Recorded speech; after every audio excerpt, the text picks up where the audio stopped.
The Alternative Dig Talk. Real issues, real talk.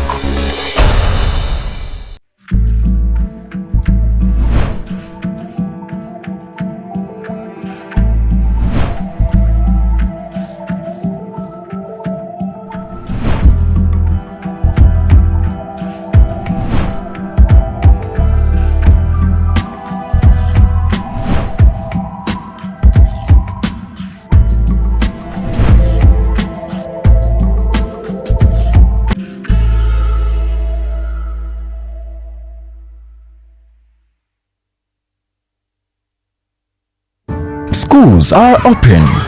Parents, guardians, have you prepared your adolescents that are pregnant and mothers for school? The government has given us national guidelines to assist with the responsibility of sending these girls back to school. Let us help to provide them with a safe, productive and friendly environment for their learning.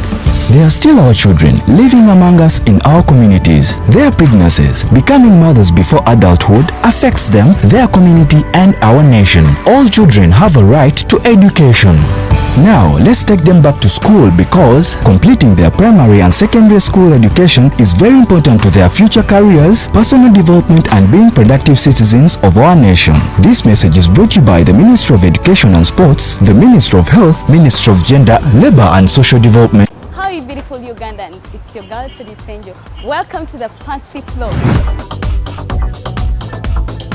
Who doesn't see my hair, guys? I am super glamorous. Remember, this is the only show where we're going to be talking about fashion. Please, where are you think? Teaching. What has been confusing you about fashion? Sorry, you said I should not smile. For all the information about fashion, maintenance of body shape. I can wear bling bling when I'm going out. So you can wear bling bling going out or any occasion. We shall be doing all this in the fancy floor. Remember, it airs every Thursday right from 8:30 to 9 with your girl Nnyo. It is the fancy floor.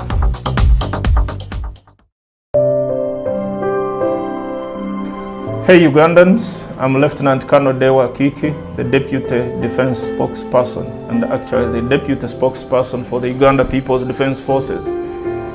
I was hosted on Alternative Dig Talk. I encourage all Ugandans that this is the way to go. Always watch, participate, give your views and ask questions on Alternative Dig Talk. Dig Talk, the way to go.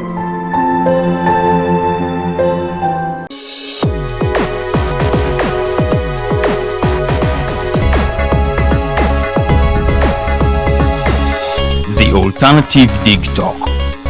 Real issues, real talk.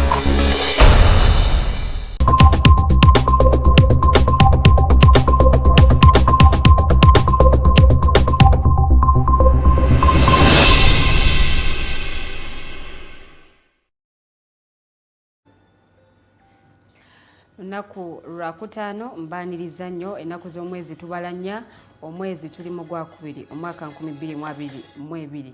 The Voltage ye program gy'oli mu kulaba nze Omumbejja Luwedde Lilian era nga mbabuuzaako yonna gye musinzidde okubanga mutulaba abatulabira mu ggwanga Uganda n'ebitundu by'eggwanga eby'enjawulo. Mwebale nnyo mwebalire ddala kye mukola ky'amaanyi nnyo nnyini ddala nze Omumbejja Luwedde Lilian era nga mbaaniriza programu eno ebeerawo buli lwakutaano eba ssaawa emu yakawungezi mpaka ssaawa 3 ez'ekiro era nga twogera ku nsonga ez'enjawulo. Twogera ku nsonga ez'ebyobufuzi n'obukulembeze bw'eggwanga Uganda, ensonga z'abavubuka, ensonga z'eddembe ly'obuntu, ebigenda mu maaso mu ggwanga n'ebyenkulaakulana tetubibuusa mu maaso. So beerako buli lwakutaano twongere okulaba nga ate tweyongerako ku kumanya oba oli awo ate n'okulaba nga tukulaakulanya eggwanga lyaffe.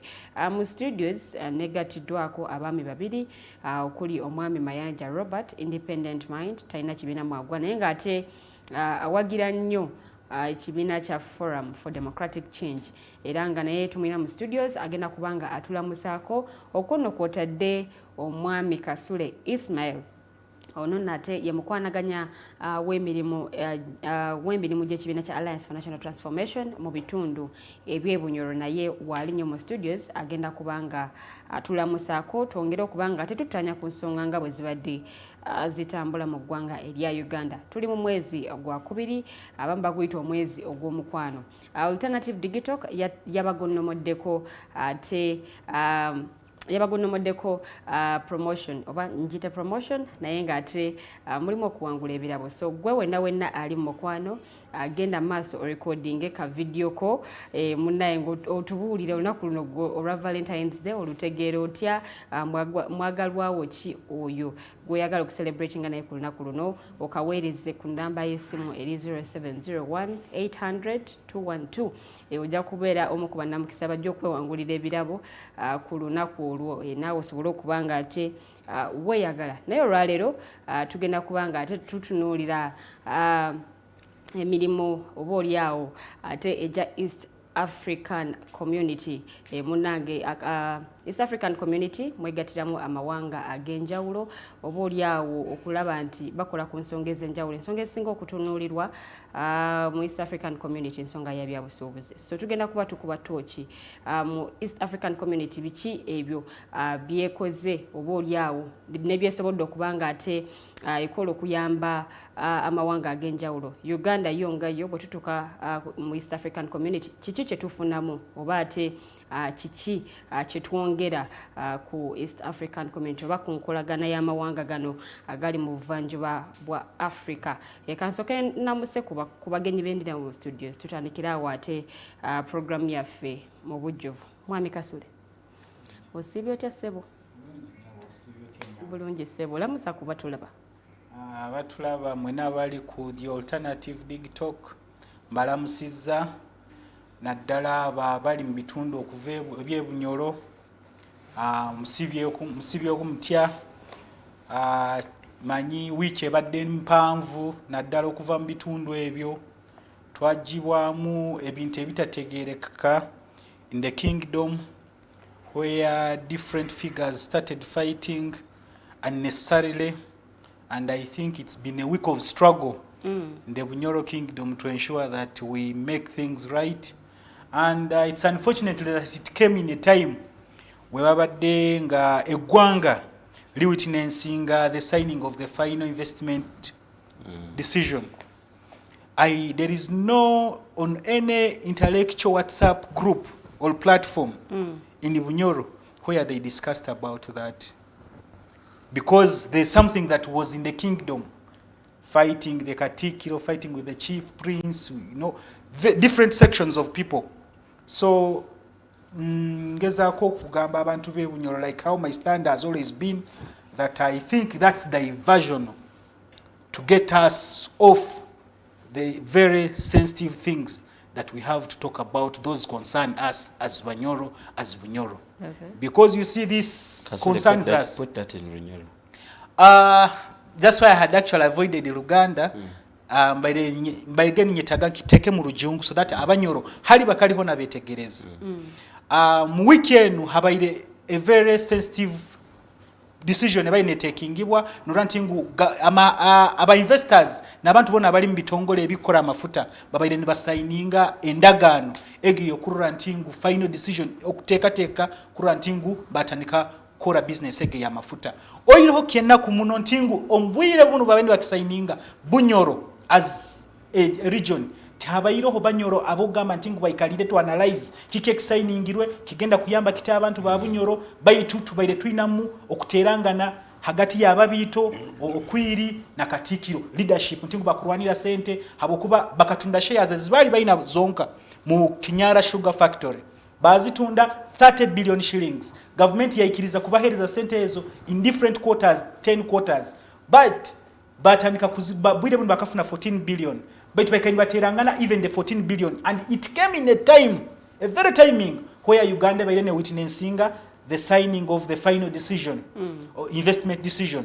So kyokuna kuhara muno ntingo abanyoro tutunulire ebye ebikura ntingo ebigenda kutuyamba kyonka tukutunulire ebyo ebintu ebitito ebyagenzerere because the shares in Kinyara bakayitundaira but wire buno haro sente zigenda kuija billions of money in $1 million zigenda kuija into the kingdom but at wire buno tuli mukuteranga na so nkusaba abanyoro nyo nali mukali muruge had this diversion is creating by these mafias abakwetaga kura ntingo balemera abanyoro mu butamanya niko bo barabye hebyabu ite tuli mukuteranga n'abanyoro and yet we've been brothers and sisters for years so tuleke kuruga hamuramwa tugaruke kura ntingo twa discussinga ebyo ebikutu affecting nk'abanyoro so ebyo benjagadde okuyisaawo kubanga it has been a very sensitive thing kibadde kyanaku nnyo waffe gye tuva because Uganda has been talking this ng'abantu balaba tugezako kwefumitiza bino bye basayininze bye biki naye ffe tubadde mu kubagana simanyi ono yalya sente ze balya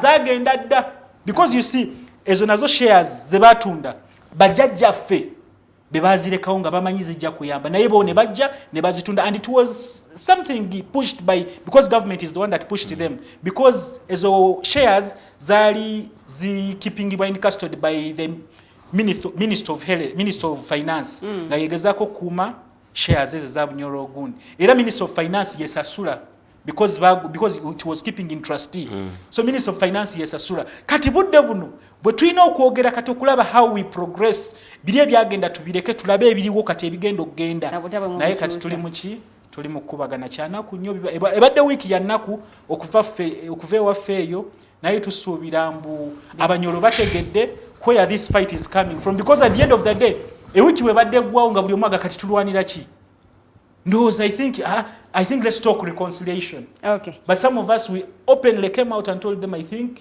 there's if there are issues accountability issues let's address them naye bino byogamba mbu ki tutandika okukubagana there is someone enjoying that confusion weewaawo tusanyusa okulaba mwami Kasule kulikayo nnyo ate n'engeri gy'olambuluddemu ensonga bwe zibadde zitambula ebunyoro tweyanziza nnyo tweyanzizege kansuubire bekikwata kati abawulidde ensonga eno bajja kubanga ate bongera okukola oba okutereeza nga bw'osuggestions oba nga bw'oteeseza kansooka ennyaniriza mwami Mayanja naye ate atulamuseko mwami Mayanja wanjisebo osiibye otya ssebo nesimye nnyo okunkyaza ku sheeno nate olwaleero mwebale nnyo mwebalire ddala amayengo gammwe kati gatambulire ddala mu bifo bingi ndi musanyufu nti abavubuka suddenly ku masimu gaabwe tebakyanyumirwa full figure ne taamala emirundi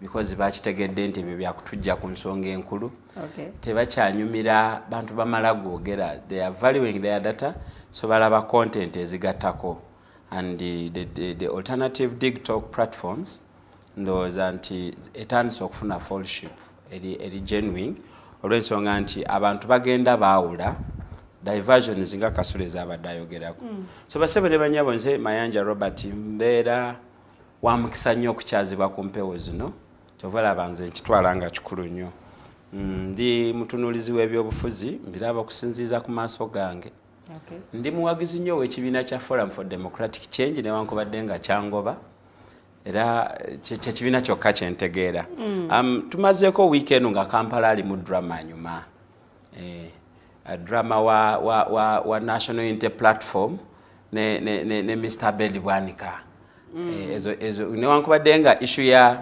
final investment decisions ebadde ensonga nkulu equally mu social cycles emboozi ya National Unity Platform ne mwami Abedi Bwanika ebadde tebusibwa maaso on the other hand ensonga ya Minister Chofa Togabye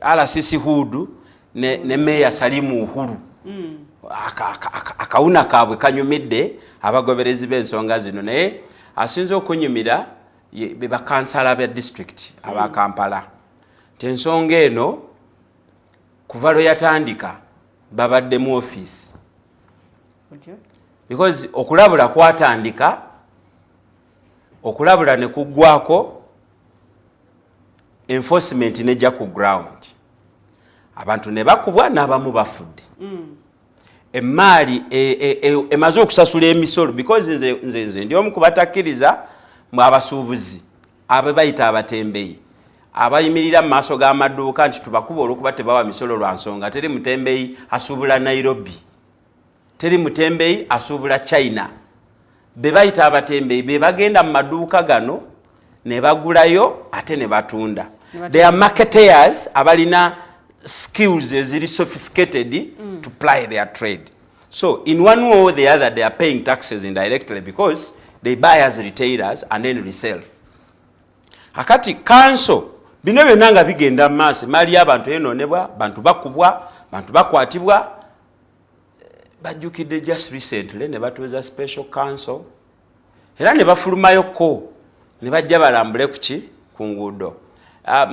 Nze bwe nali ntendekebwa ebyobufuzi baŋŋamba nti legislation oba action yonna ekolebwa mu spaces nga council ne parliament erina kujja at the peak. Akati abasajja baze ne bakola effujjo ku bantu ng'abakulembeze b'abantu ab'amaanyi g'abantu bali mu abeeyense. Now as the matter is almost withering out be babakubye abafudde be basibye omulimu gwa council gwe yakoze juzi ng'ebifaananyi bwe nabirabye ku mayengo gammwe biri commendable naye nze ndowooza nti biri byaze so late. Byaze so late because bwe tubagamba nti kale singa nze Museveni ne mbagamba kale muwoganye nnyo mbawulidde kati muleete abatembeeyi bali luddawo esawazi babakubye bali ku bitanda abamu bafudde abalala bazeeyo ne mu byalo. Nagamba nti ekibuga bwe kiba kitereera tukitereereze for God and our country. Tetugenda beera na kibuga kiyonjo nnyo nga kirimu abantu abatalina mirimu therefore abafa enjala. Tutwagala mirambo gye giba gye yalirira ku street oba abantu abagezaako okulwanira obulamu ku street. Nnyo tugende mu mboozi eyo tusanyusa okulaba ensonga y'abatembeeyi. Mwami Kyaguba mutusaasirire batugamba ebizibu byamutuuseeko. Mwami Kyaguba manyi ky'ejo oli ogiraba tukusaasira nnyo ebizibu byonna ebyakutuuseeko tusaba Katonda akusobozese okubivuunuka amangu. Ebizibu sinnabitegeera naye mwami Mayanja ajja kuba bitunnyonnyola. The Voltage ye program gy'oli mu kulaba era nga tugenda kuba nga tutandika butereevu tutunuulira omukago gw'amawanga ga East Africa oba East African Community bingi nnyo ebibaddewo weekend ensonga y'ensalo ya Rwanda ne Uganda yemu ku nsonga ebadde eyogerwako era nga ensalo eno yagguddwawo oluvannyuma lw'ebbanga eriwerera ddala tundoza tubadde tugenda kuyingira myaka 3 okuva ensalo eno lwe yaggalwawo. Ensonga nnyingi nnyo ezibaddewo era mu kugulwawo kw'ensalo eno waliwo oba oliawo ate amateeka agateekeddwawo galina okuba nga gagobererwa era nga okugulawo kw'ensalo eno oba oliawo abantu tebannaba kutandika kubanga basala okuva mu ggwanga lino okudda mu ggwanga liri sofa emmotoka enneetisiza ebyamaguzi zezikkirizibwa okusala ku nsalo eno naye nga ensonga eno ekyagenda ddala mu maaso ebintu bijja kuba nga bitereezebwa oba oliawo embeera edde mu nnomo naye tugenda kuba tusooka okutunuulira omukago guno ogw'amawanga ga East Africa. Ekimu ku bibuuzo ebyebuuzibwa omukago guno muntu owa wansi ye nga ye oba oliawo agufundamu atya because tuwulira omukago gw'amawanga ga East Africa ensonga z'ebyobusuubuzi luli twalabanga Kenya egaana akasooli yali ava mu Uganda olw'ensonga z'omutindo naye nga ensonga zibaddewo nnyingi nnyo wakati w'ensuubulagana mu mawanga gano agali mu buvanjuba bwa East Africa era nga omukago guno gwegattirwamu amawanga ag'enjawulo mulimu Uganda, Kenya, Tanzania, mulimu Rwanda, Burundi, South Sudan awamu n'eggwanga erya Democratic Republic of Congo likyali mu process okubanga lyegatta ku mukago guno ogw'amawanga ogwa East African Community. So tugenda kuba tukuba tooki mu mukago guno engeri emirimu gye giza gitambulamu ebintu bingi nnyo oba ebiteereddwawo policies nnyingi nnyo eziteereddwawo mu mpapula weeziri naye ate mu bikolwa tugenza okulaba nga ate ebintu ebimu oba oliawo tebikoleddwa yabaffe okuteekebwawo oba okutandikibwawo kw'omukago guno bw'otunuulira ebimu ku bigendererwa ebyaliwo mu kutandika omukago guno ebigendererwa bino bituukiddwako biteereddwa mu nkola tugenda kuba nga ate tubyogerako olwaleero tulakalira ate osobola okuba nga naawe weeyongera okuba nga oyiga weeyongera okuba nga otegeera bwe tunaamalirako shoyo olwaleero ndowooza omukago guno ogw'amawanga ga East Africa ojja kuba otegedde kiki kye gukola Uganda efunamu etya yo abaffe omuntu owawansi walk ground omuntu owa bulijjo omukago guno aguganyulwamu atya yabaffe guyambye gutya omuntu ono owa wansi abantu abasuubuzi n'abalimi mu ggwanga erya Uganda ku nsonga y'ebyobusuubuzi tulakalira ayina ekibuuzo genda buterevu ku Facebook page yaffe The Alternative Uganda teekayo ekibuuzo kyo oba teekayo comment yo nja kubanga ate ngisoma nga show yaffe tennaba kubanga ewunzikibwa olunaku olwaleero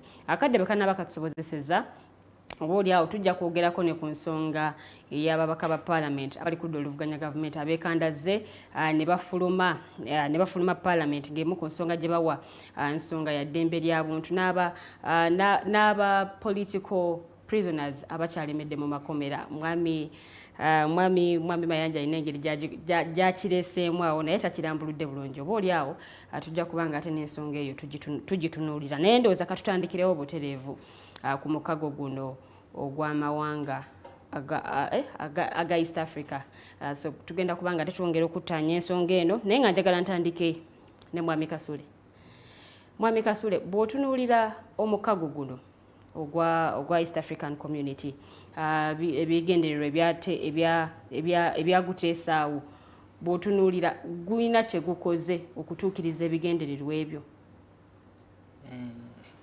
maybe obudde tebujja tusobosa okudda mu bigendererwa ekyaguteekesaako naye bw'otunuulira okuva emabega omukago gwo guzze nga guli sheke because of different interests ez'amawanga ag'enjawulo olaba mu budde bwa Amini waliwo because of how Amini was ensonga zingeri gye yali azitwalamu kyaleetera omukago ogwo okukola ki okutataaganyizibwa ne currently okyogeddeko wano bw'obadde oyogera ku issue ya Rwanda ne Uganda closing and the opening of the borders naye nze ndaba omukago guno obuzibu gwandibadde mulungi because for us in Uganda actually tugwetaaga nnyo kubanga twetaaga kale okukolagana wamu n'amawanga gatwetoolodde because being a landlocked country bingi bye tuyisa mu mawanga gali ate bingi bye tusobola n'okukola ki singa tuba tuyina kubanga olaba issue ey'amaanyi ereetedde omukago guno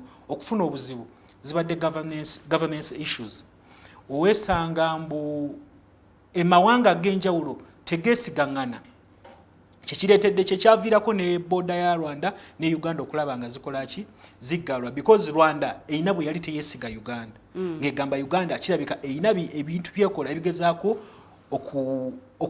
okuyingirira Rwanda oba okuthreateninga their security and that's where the problem all came from and actually even okudda ku gundiyo gy'ogambye oba katulabe omukago bino bye bakkaanyizaako binaateekebwa mu nkola kijja viira ku ebyo what they agreed upon because mu kuteeseganya ezo zonna balina ebintu bye batuukako okukkiriziganya kwe batuukako ne bakkiriziganya ne bagamba tukkiriziganyiza ABCD okugyako ebimu twabirabako nga kandiho okumusuula ettale naki naye waliwo ebintu ebikoze eki ebiriyo bye bakkiriziganyizaako ekigenda okukuuma ekyo nga kiri nga bwe bakkiriziganyiza if the two can respect ebyo bibakola ki byebakkiriziganyizaako naye nga tukyali mu nsi erimu abafuzi babagezaako ababelievingira in revenge because leero mwami Museveni abadde ku lunaku leero badde lunaku lukulu nga bagulako omwaka gw'abannamateeka the 2022 lawyer year mwami Museveni n'avaayo n'agamba ekyamuweesa bwe yazaala omwana omulenzi asooka ekyamuweesa erinnya Muhoozi yali kubanga ng'amanyi Muhoozi okuwolera enzigo okulaba nga revenge n'agamba mbu yali amanyi omuntu yenna alimutuusaako obulabe oyo omwana alikola ki ali revenge nga so bw'aba akyayina eyo that kind nga ebintu akyabitunulira in that perspective ey'okukola revenge ndaba kigenda kututawaanya nnyo okulaba nga to building a strong East African Federation because you see you need to be honest ate you also need to forgive and forget because ojja kwesanga bintu bingi ebikolebwa mu mawanga agaliraanye eggwanga ne forces ezimwe zigezaako okulaba nga zijjako oba zikyusa obuyinza mu ngeri etali emu n'emu zitera okuddukira ku mawanga agakola ki agatuliraanye n'aba abalaba bali threatened their life and their security they tend to use the borders next to us okulaba nga either escaping oba they run for their life so kati Uganda ng'erina omufuzi alaba nga ye tayagala kuva mu bukulembeze alina okubaawo paka agenda kulaba ziri the neighboring countries nga threat Uganda ng'erina omufuzi atayagala kuvaako okulaba nga apreparinze abantu baayo okulaba nga bava mu bwavu because you see ekitugatta n'amawanga amalala to do trade together security okulaba nga to protecting our borders both together n'ebintu naddala nnyo ebyobusuubuzi ebigezaako okulaba nga bimusa amawanga gano abiri naye tosobola kikola ekyo nga bino bibiri tebitambulidde wamu the government's issue question wano engeri gye batambuzaamu ebyobufuzi wano babitambuzaamu okulaba nga omufuzi omu bamulemezza mu buyinza kati bwe bayitambuza bwebyo it doesn't tally because when you go back and look into our constitution n'ogende Kenya n'otunulira constitution yaabwe n'ogende Tanzania n'otunulira constitution yaabwe lina constitution yaalyo naye bo balina engeri gye barespectingamu those constitutions but here they wake up a day and say now today tugenda kukyusa constitution yaffe tugenda kujamu etteeka ku bantu you see sagala to assume as if I don't stay in Uganda mwami Mayanja atera gamba nga bakadamu ekigambo ekyo bakikozesa wano so nze saagala kubeera nga kadama nga simanyi mbu okukyusa wano constitution kyetaagisa amagye okugenda mu parliament gakube bamemba ba parliament gabafulumye gakyuse constitution sikimanyi mbuno wano nkimanyi mbu okukyusa constitution kwata sente ziweereze bamemba ba parliament bakyuse constitution into your favor so obuzibu bwonna buliwa because okusinziira ngeri gyonyonyoddemu obuzibu bulinga obuli ku bamemba ba parliament bebawa enguzi no you see oba bebawa sente zino. You see, nze sigenda na kuteka blame ku parliament. Nze nkugambye ekizibu kye tulina because now we are discussing something that is bigger than the Ugandan parliament. Yeah. Tulina the East African treaties. Bine ebintu bye byogera because you see when you go back into the East African treaty for them they still respect presidential term limits into the treaty. Bacha recognizing the presidential term limits. Age limit amawanga agalala galina na age limit. Bwolaba ne East African Federation oba East African Parliament. A member of parliament are serving more than 2 terms. Yeah. They serve 2 terms at nebavayo. Naye kati wano ng'okyayina parliament, ng'okyayina president atayinaako komo ku bisanja afuganga bw'ali ayagalira okufa. Bamemba ensi endala ezituliraanye Kenya, Tanzania bafunyeko chance okulaba even their former presidents. Okitegeera. So ekitegeeza ffe Uganda tugenda kuba a stabilizing factor mu mukago guno. Because tulina bingi bye tutakkaanya nabali because bali they believe in rule of law fete tukkiriziganya mu rule of law they believe they respect their constitutions fe wano tugamba ekyo kipapula we can amend it any time fe they believe in the welfare of their people their citizens bagamba mbu abantu kati tulina okumakinga sure if it is trade tulabe nga abantu ebyobusuubuzi tubitaddeko nga bya tubitaddemu essira so that abantu basobola okuganyirwamu naye wano bagamba if you put that into trade oba mu byobusuubuzi abantu bagenda kuba financially independent and bajja kuba bazibu okufuga okitege then you will not even try to improve their agriculture products kubanga ojja kwesanga mbu abantu bana ebintu byabwe biva mu agriculture nga birungi biri ku mutindo ogulungi ogwetaagibwa mu nsi yonna then they will be economically independent nekireeta obuzibu mbu now our people cannot even compete at the regional level ne batwala ebintu byabwe ne babigobayo bwe babigobya ye mwami Kasule tolowooza nti obuzibu bwoli awo buli ku mutindo gw'ebintu bye tufulumya because emu ku nsonga lwaki kasooli we Uganda yali aganiddwa okutundibwa Kenya ensonga yali ku mutindo. Do you know that China government erina okuregulating omutindo ogwo erina okuteekako measures okulaba nga abantu kasooli afulumye mulungi because you see as a country ne botunuulira nga mu ggwanga tulina ba extension workers every sub county every parish okitegeera but have they done their work and you think it's by accident that they've not done their work okitegeera bintu ki bye tukozesa the inputs tubadde tukyogera wano bulijjo inputs ze tukozesa mu bintu byaffe ebigezaako okutereeza mu agriculture are they really to standard okitegeera bino ebintu bijja babijjako omusolo nowesanga genda mu container village wano ojja kwesanga mbu most of the things ebiriyo tebitukana na mutindo naye UNBS yabisatifyinga na buli kimu kyonna biri ku market babiguza bana Uganda naye byongera bwongeza okukola ki okutta ebintu byabwe bibalima so ebyo byonna babimanyi mbu it is all happening but they have put a deaf ear because bamanyi if you bogezaako kulaba nga oterezeza bana Uganda because this is a matter of organizing people and they have told you it is deliberately not to organize people tuwadde tuwogera wano nga kugamba basayiniza investment decision good final decision naye ojja kwesanga mbu they don't even want people to know what is supposed to be done mu oil industry ojja kwesanga companies zikola buli kimu kyonna wano ne supplying emmere they are foreign they are not teziri domestic one because they have made it deliberately that abantu ba wano baleme okugulwawo amaaso baganyirwe mu ebyo ebikoze eki ebiriwo wano so there is no way abantu bota preparinze bota givinze proper information bota tesa bulungi bwe bagenda competing ku the region so ekigenda okubaawo it's going to be a conflict tutandika okulaba nga ffe mukago tetuganyirwamu abasuubuzi ab'amagi bagambera abakenyego by'amagi gaffe ate ffe tuconsuming ebyabwe naye nga ebintu byaffe ebizze nga tebiri substandard nze okuvala nkuddayo nga nkugamba ekizibu eky'amaanyi kiri ku governments okulaba nga engeri ebyenfuga nga gye biri mu ggwanga ffe wano tukolera kintu eki okulaba nga mwami Museveni ne mutabani we ne famire ye bakumye batya obuyinza Mwami Mayanja Uganda olowooza twetaaga okubeera mu East African Community erina kyetugattako kirina kyetufunamu mu East African Community erina kyefunayo olw'ensonga nti with the era of globalization eggwanga ettone nnyo nga Uganda leave alone the landlockedness naye mu byenfuna waliyo dilemmas bbiri bw'oba oproducinga oba mu agriculture oba mu industries oba mu service sector bw'oba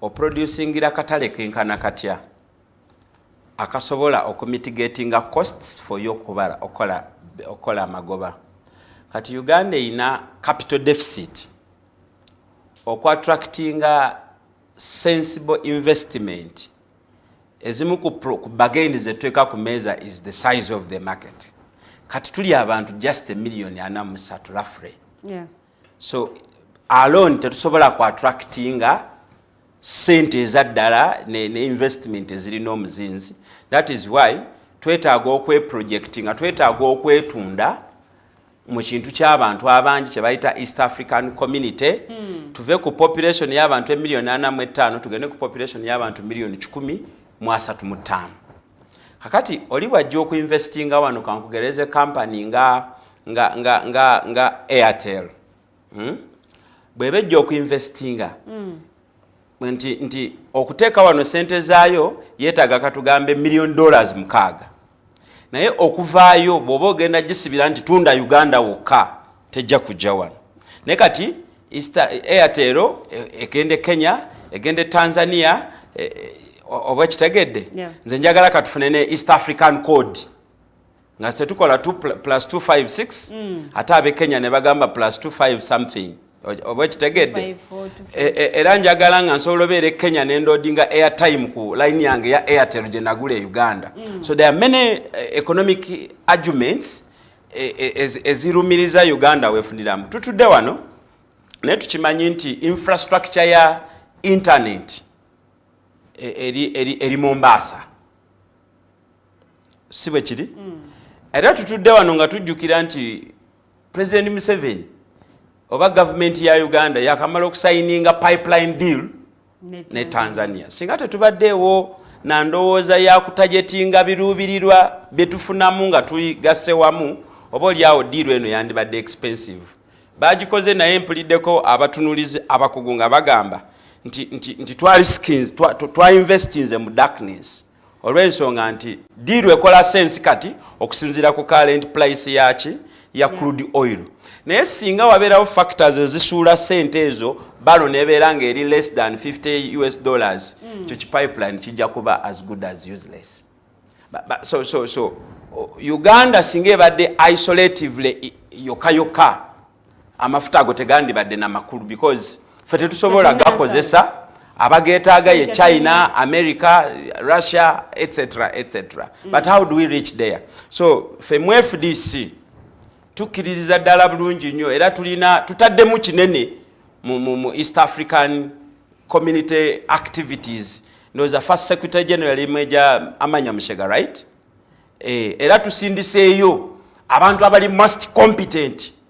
Mwami Augustine Ruzindana tosobola kudoutinga competency ye si ku nsonga za Uganda zokka naye ne East Africa. Then mwami ndoza at one time Major General Grigori Mugisha Muntu ndoza olabye commitment ya FDC to the East African community. We are convicted ngata tukitunulidde mu kibiina kya byabufuzi kyo wagire oba kyovaamu naye tukitunulidde mu kifaananyi ekinene oba oli awo ekiyambira ddala Uganda okutwaliza wa nzanti Uganda njirabira mu lenses za one Uganda one people sisobola kwogera bino because simanyi honestly the agenda of the ANT or the National Unity Platform or the DP in regards to East Africa. So I'm going to find myself okusinziira ku kyenkola ki kyeninako evidence manyi commitment ya party eno ku nsonga ya East African integration, the East African community. Kati benefit y'omuna Uganda okusooka byonna ne ba producer wano mu Uganda ekyokulabirako mwami Kasule akikonyeeko abalimi ba kasooli okiwulira nti omuntu bw'akeera enkya n'alima tani nga bibiri eza kasooli oyinza okwesanga nga bw'aba agenda zitunda mu Uganda yokka ajja kuwalirizibwa okusala ebbeeyi akutundire mu loosi naye bw'aba nga asobola okutwalako Tanzania okutwalako abalimi ba muwogo mu Bunyoro Kigumba Bweyale naki muwogo bamutunda Tanzania oba kitegedde so omuntu wa wansi afunamu nti naye bw'aba ayenyigidde mu mirimu akatale ka targeting kanene ka ennyanya ziyingire Kenya obumondo obuzungu n'amenvu bive Congo bive Rwanda so in the first place East African community tuwadde variety of goods and services to a certain extent emiwendo negisigala nga miki kankwe ekyokulabirako edda mwami Mayanja naye ate awenzja edda twalina wano company ekola plastics nga bagiyita Nice House of Plastics ndowooza ne Afro Plastics endala yali eni ndala sizimanyi and this company zezalinga zituwa ki naye bwe baggulawo ensalo ku East African community Kenya, plastics from Kenya ajze na competing ne ba manufacturers ba Uganda price ya plastic commodities nekbeera wansi simanyi oba ntegerekeka so nze ndowooza nti at kwekyo kyokka kyokka omuntu afunamu one there is variety of goods mujukira nti mu Uganda in the 70s twabeerako nga essential goods tezikola ki teziriiwo and it was one of the factors kyajja olw'okubanga East African community twali tumaze ogikola ki ogikuba ne tujegirawo olwaleero Ugandans are spoiled of choice bw'okwata peni zino zetuwandiisa how many brands eziri katale naye luli twalinanga property of the Uganda government not for the sale bw'ogula batch etawandiika ng'eba tekola ki tewandiika paka lwe banaakola batch empya so nze ndowooza nti omuntu afunye kyenkana ki can be a debate but trust me waliwo bye tukoze ki ffenna kimanyi nti amafuta juzi wabaddewo akagunguŋŋaano ku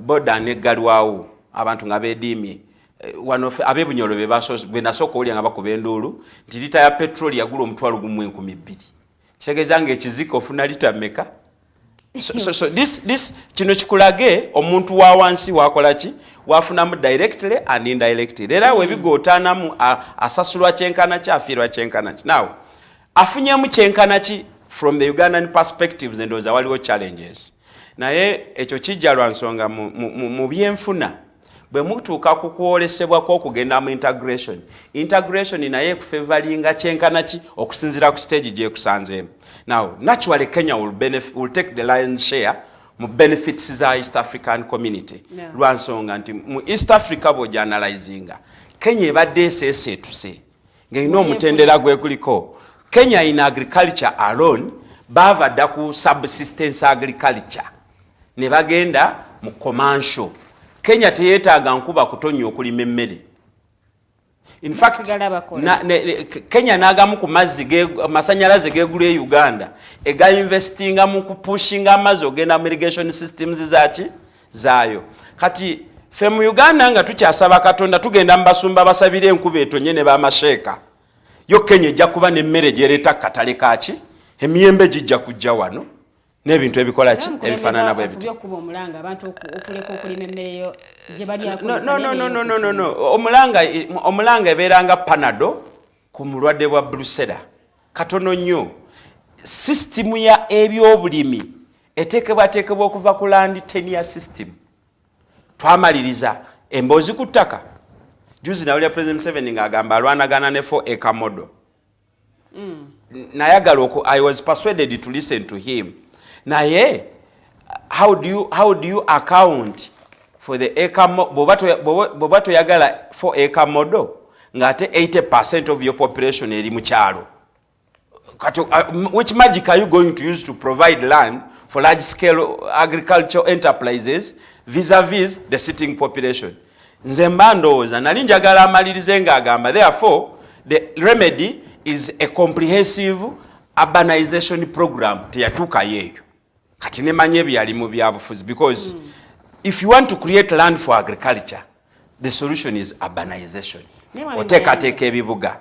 Mwami Mayanja nga twogedde ku nsonga ya still ey'ebyobusuubuzi wotunula East African Common Market Protocol ya 2025 ebimu mulimu ensonga y'okuba nti abantu tebajja kugibwangako misolo wano abali mu East Africa okiwulidde naye ebintu bino biteekebwawo. Actually let us put the records straight. Tebagamba nti tebajja kugibwako musolo naye bagamba bagenda kufuna a uniform taxation system. Luli bw'avanga mu Uganda ng'ogenda kusuubula e Kenya oba bwe wagulanga ebyamaguzi ng'obijja China ne biyita ku Mombasa port ng'osasula emisolo gya Kenya n'obulombolombo bwagyo n'ogimala n'oyisa emaguzi go mu Kenya kakati n'ojja n'osinkana ligimu ye Uganda yenno kakutande nga weeyongerayo paka Sudani oba Congo. Kakati ng'abasuubuzi bafiirwa ssente nnyingi nnyo z'otasobola ku projectinga kuba systems e Uganda za njawulo ku ze Kenya. Kakati baafuna uniform taxation system nti omuntu osobola okusasula ebyamaguzi byo e Mombasa wano mu Uganda ne biyitawo biyisi paka Congo. So eyo hindrance bottleneck gye bajjawo thanks to the East African community attracting a business nti kati omuntu asobola oprojectinga nti bwe mba ngenze e China n'ensuubula container y'amasaati nja kugisasulira omusolo gwa mitwalo 2 gyokka ngitambuze paka ki naye luli wagendanga e Kenya ne baga tuweeyo ogumu akasanvu ojja mu Uganda nga gwaffe gumu kanaana ate ne boba oyingire Congo nayo ne bakola ki kati ng'ogenda otuuse emaali nga tekuli sente. Naye kati omuntu aprojectinga nti taxation system yeno olulimi twogera lwe lumu ate batutuuse ne ku East African passport. Olwaleero bw'otambula ng'ovaano ogenda e Nairobi ebintu tebikalubanga bwe byali luli oba okiwulira nti ne ku board osangawo ku section ya Kenya osangawo omuntu n'akutreatinga nga atali mugwira nnyo. Of course mukyalimu ebisomoza. One of the challenges of the East African community programs badde underfunding. Community bagitegeka ku musingi gw'ebyenfuna omunafu era mbadde ntaganjulako ku websites zaabwe programs nyingi nnyo ezandibadde kati nga ziri ku implementation stage naye olwokuba nti tebabadde na ssente zimala batambula ki batambula kasobo but by large and far obulamu bukyuseemukko abantu balina essuubi nti business bwe zigaana e Kampala ng'ogendako e Nairobi okkirizibwa okuinvestingako neki ne Tanzania okkirizibwa okugendako e Sudan probably ne Congo bwenebeera pacified security wise we shall have investment opportunities. However nagambye nti obuzibu bwe tulina guno omukisa gusanga yeeteeseteese ffe bannayuganda abakyali mu kugambolinga what we must do what can we specialize into ffe tugenda kutunuulira nga bannakenya bakungula biki birimba tweffena twagenda e Sudan okuyambako mu lutalo naye Kenya bwe yali egenda e Sudan yabagainingira business ziri serious ffe twatwala nakati na nnyanya. Kenya efuga banking sector ye Sudan, Kenya eri mu telecom ki, Uganda tusinga kutwalayo nakati nnyanya embuzi of course bintu bitono nnyo ku kye twateekayo South Sudan okole ki. Now kati tukomawo tutya ne tulivenginga kweyo injustice is when the borders of South Sudan are open to Ugandans and their security apparatuses okakasa nti South Sudan bange liiseko emabega bannansi mu ggwanga eryo baali beemulugunya ku ngeri bannayuganda gye bagenda mu ggwanga mu musi yaabwe ne babatwalako akatale. Era kyekiri kye nagambye nti bino ebya integration birina stage gye birina okusangako bifunemu. Bano baba badde bakola nga gwe muli mu kulwana forces bwe zitandika back, because I think this idea of regional blocks is also some directive from above. Awo mwami Mayanja wenjagalira okubuuza bw'otunuulira omukago guno n'ebigendererwa byagutandisaawo bakoze okutuukiriza ebigendererwa ebyo? Yes. In the lines of trade, they are recognizable achievements. Nkugambye nti kati bw'oba ova e Mombasa okujja oyite Kampala ne bw'oba ogenda Kinshasa oba Juba okukaluubirizibwa kwe wayitangamu luli.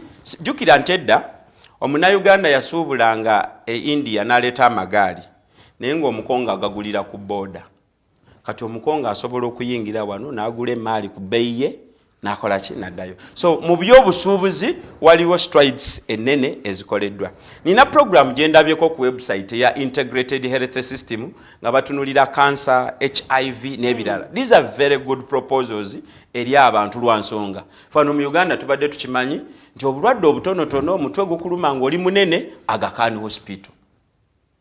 Wachiwulira? Yeah. So now, I think going forward, muzino integrated health programs, bannayuganda bagenda funa confidence. Nti treatment gy'osobola okufuna ku Aga Hospital, osobola okugifuna e Mulago because ba specialists bosinkane ku Aga Hospital ate bannayuganda. So nze ndowooza nti mu Ugandans bwe tubeerezaamu kwebyo ebyawandiikibwa mu protocol in a wrong land tugenda kufuna. Nze sagala maaso gange gaziba olw'ebizibu bye tulina eby'obufuzi ate to a certain extent ebirina engeri gye birimitinzeemu okutambula kw'omukago guno. Olw'ensonga nti ekintu kyonna kyonna ekizimbibwa ku political foundation enfu kiwangaala kitono. But for me I can't lose the hope nti the way to go is into the integration. Era mulimu gwange naawe Kasule to contribute positively on how do we make the East African community initiative to work for us better. Tweyanziza nnyo mwami Mayanja. Mwami Kasule nkomyewo kewo bw'otunuulira ensonga ey'ebyobusuubuzi ababaka abamu abadde bagenda mu East African Legislative Assembly ensonga gye babadde basinga okulembeza yeya single currency mu East Africa. So single currency eno enaasobola okutumbula ebyobusuubuzi mu mawanga gano agali mu buvanjuba bwa Africa? Actually amawanga gonna nga agali mu mukago guno actually ekyo singa kyamala dde okukola ki because it is the first thing nga Mayanja bakugambye mbu kati budde buno passport fena tugenze East Africa. Yeah. Mbu budde buno bwe mba njagala okutambula ogenda Kenya ne national ID yange nkola ki nfuluma naye lulinga tolina passport teri mu gundi papula visa nachi ne kati budde buno you don't need a visa to go to Dar es Salaam, you don't need a visa to go to Sudan in Southern Sudan ne DR Congo. So nze ndaba ekintu kya one single currency kiba kigenda kutukolera kubanga olaba ngaffe wano naddala ffe wano mu Uganda the shilling is struggling.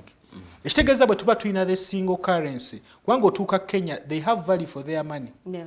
Otuuka Kenya mbu sente za Kenya zo zikyalina value zikyazitowa kati bw'ogenda n'ezizo wano eza Uganda obanga atagenze naki sente naye but if we have a single currency kijja kugezaako ku minimizinga also kugezaako okulaba nga shilling ekola ki appreciating because na bwe tunaabeera wano nga tukozesa different currencies exchange rates tuba nga abasuubuzi mu by'okusuubula tuba tukola ki tunyigirizibwa amawanga g'enjawulo gaba ganyigirizibwa.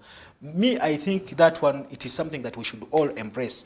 Naye nze nkugambye naye bwe tudda ku nsonga ya GDP ng'ate tulina single currency amawanga gano gaba ganaafunamu gatya. That's why it takes me back to ku engeri gye amawanga gano ag'enjawulo gye gabadde governed. Because you see ne GDP okula kiina ebintu bingi engeri gye amawanga gye gatambuzibwamu kicontributingako okulaba nga GDP yeyongedde, ensi etebenkedde, kati etandise okula mu byensimbi, etandise okula, abantu batandise okwetengera economically. Byonna biviira ku how the country has been prepared and how it's being governed. So to me, I think it goes back to individual countries okulaba nga bateesateesa abantu baabwe batya, ebintu byabwe engeri gye bakulemberamu abantu baabwe. Do they have the will okulaba nga because they have signed binary treaties ezenjawulo ze basayinize weebiri buli kimu kyonna weekiri, naye back home mwe are you walking the talk? Bwemba mugamba mbu kati now we are going to do this kulaba nga fenna tugenda okulaba nga tuongere ssente mu agriculture so that we improve. Tulabe nga tuimprove because if the agriculture is improved ekitegeeza ne mu nsawo y'abantu obukola ki oba oyongera okukuza abantu. Naye all that kati obuzibu bugenda okubaawo nga gali amawanga gatambulira ku speed nga waliwo amalala ge bakoze eki aga struggling to do what. To me, I think that's the biggest challenge. And as we talk about East Africa integrating, let's also talk about fenna tulabe nga tutambulira wamu. But tuba tugamba what is our biggest challenge our biggest challenge bakulembeze abatagala kuva mu buyinza. Can we even talk about having at least resemblance of the same constitutions? Tutunulire tugambe mu constitutions zaffe, tutunulire kiki ky'amaanyi kye tusobola okukola ki nga bwe tugamba mu abakola constitution ya 1995 bateekamu safety valves nga term limits, age limits and what. Can we also say that all constitutions eza East Africa eziri under the omukago gwa East Africa zina those safety valves mulimu omukulembeze asobola okuwaayo obuyinza nga takakiddwa? Tutandika okulaba nga abakulembeze ba East Africa ababadde mu mawanga ag'enjawulo aga East Africa basobola okugenda ne bawummula bulungi nga tewali abakoze ki abakonye ku mukono. Because you see, bw'otunuulira Kenya in their constitution baweereza, was it Moi, bamuweereza a silent amnesty. Ne bagezaako kumugamba no one teri agenda mukwatako, ne bakola constitution egezaako okufavoringa. So let's go back to that. Tutunulire mbu bwe tuba tusigninga these treaties to serve the purpose, let's also go back down. Policies zetukola, amateeka getukola okulaba nga tu improving these things so that tutambulire ku mutindo naye nga tukyayina selfish different leaders. Kubanga tunulira, I don't know when did the summit sit or when it is going to sit. Kagame currently and Museveni, they've not been seeing eye to eye. Ekitegeeza ebyo byonna bigenda kukola ki? Ezimu ku nsonga ezaviirako ensalo okuggalwawo. Okitegeera, so and that's what I'm telling you. Nga bino bikyalimu ezo governance issues zezigenda okukola ki? Okutuleetera ekizibu. Trade, we can trade together because everyone will want his country to do what? Naye ate teri agenda kutradinga naawe ng'alaba ensi yo it is a risk oba it is a threat. Because you see Kagame, when he closed the borders, you know how much money it was lost by both Rwandan nationals, even Ugandan nationals, even the government, zombie government bills are losing, and they've been losing up to now. Maybe because it was threatening their. Threatening the government in sitting in Kigali, also in Kampala, so I think that's where we need to concentrate, because the treaties, those ones we have the best treaties, and also to be honest, because you see, you'll find that why people have been complaining amajiga Uganda nga bakugamba amajig they are not on standard. Niwesanga nga tewali kizibu ky'amaanyi nnyo naye nga there is something hidden ekitakola ki ekitali mu kwogerwa. To me, I think as they sign these leaders, as they sign those different treaties, let them also be honest leaders. Naye nga mu China abakulembeze abatali honest to their own citizens, I don't think they can be honest to the treaty. Basobola okuteekamu gundi treaty bagiteekamu ekitiibwa oba different amateeka g'enjawulo ge basayininga. To me, that's where I think the biggest concentration should be put. Naye bino ebyogamba osomako mwami Kasule mu byafaayo by'omukago guno n'engeri omulundi ogwasooka omukago guno gye gwayiikamu, zimu ku nsonga ezaviirako okuyika kw'omukago guno lyali ggwanga erya Kenya nga lyagala libeere nga lyeritutte oba oliawo ebifo ebisinga ebyenkizo mu mukago guno. So tekigenda kuddamu kubaawo because bw'otunuulira abakulembeze abali mu mukago guno oba oliawo abamu balinamu obutakkaanya obw'enjawulo wakati waabwe. No, you see, it still also go back because bw'otunuulira bw'otudda mu administrative ojja kwesanga togenda gamba kubanga like now today when Mr. Museveni sits with the other presidents, you see he's the oldest, yaluddewo, yasinga okumanya buli kimu kyonna, definitely he will want to be the philosopher of omukago ogwo nga yategeera kusinga bali abalala. Okitegeera? So balaba nga tebali mu equal gundi footing. So to me I think kyovulaba nkugambye tutunulira amateeka agafuga bana abakulembeze tuleme okubeerawo n'omukulembeze kubanga because you see Mwami Museveni when he sits with Uhuru, when he sits with the other presidents oba maybe wa Tanzania abalabanga baana ate nabo bamulabanga muzeeyi naye singa tubaddewo negamba mbuno kati tulina amateeka tulina term limits Mwami Museveni wouldn't have been there. Maybe Kenya wouldn't be supreme okweraba nga be supreme because balina constitution egezaako okufavoringa such kind protecting those egos eziriwo ngezityo neno ewaabwe they are walking the talk. You see you can't give what you don't have. Togenda gamba mbu simanyi nze njagala kufuna kino na kino na kino na kino ate newunga tasobola kikola. Oshtegera ate nze ndaba omukago guno gwatera okugwa ekisingira ddala ekyasinga ogusuula tebyali byanfuna era it was administrative ebintu governments wesanga nga ebyo byesinze kukola ki kubanga botunulira Uganda and Kenya the entale zibaddewo Migingo Island notunulira Dar es Salaam budde buno Congo what has been there Congo the issue of Congo Rwanda Uganda byonna byekusa kubufuzi kubuyinza ani ali supreme ani asobola okukola ki ate fe wano Uganda nibo genda even more than bobuka East African community no genda mu Great Lakes region wesanga mbu fe Uganda twefudde nga superpower twagala buli wamu wonna wali conflict fe tuliyo fe tutereza olaba tubadde mu Central Republic tubadde Sudan tubadde Southern Sudan tubadde Congo wonna tulina ngeri gye twekuusizaayo okulaba nga ffe tulaba amagye gaffe ge gali supreme kati ekyo nakyo kyokka kisobola tuleetera obuzibu because you see buli amagye gaffe bwe gayingira ensi yonna gabaawo bye gakosa abannansi mu nsi eyo oba ne gavumenti ezo zennyini eziri mu nsi eyo. So to me I think byonna biviira ddala kuki ku bintu by'okulaba nga obukulembeze bwe buba tebuteredde wano we tuva nga tulina abakulembeze nga they are not honest enough bogera kino ate ne bakola kirala there is no way we can protect that federation okubeerawo n'okugitambuza obulungi tugenda kubeera bwetu tiine tudda bwetu because you see abasuubuzi bo they will always want to trade where gwe bagenda okufunamu ojja kwesanga ne bwosiba boda eyo leero ng'omuntu alaba mbu bwe ntwala endibota yange ey'engoye Kenya eba ngenda gitunda ajja kufuna engeri gy'agiyingiza Kenya.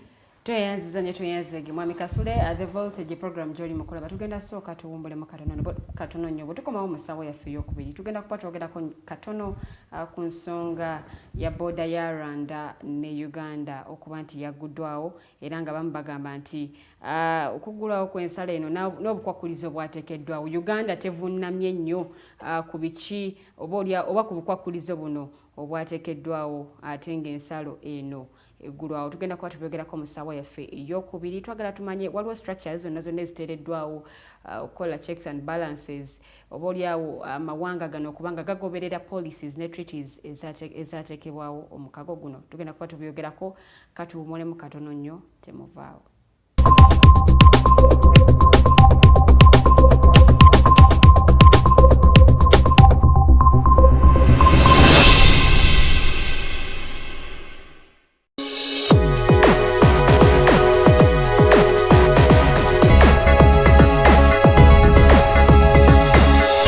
Alternative Dig Talk.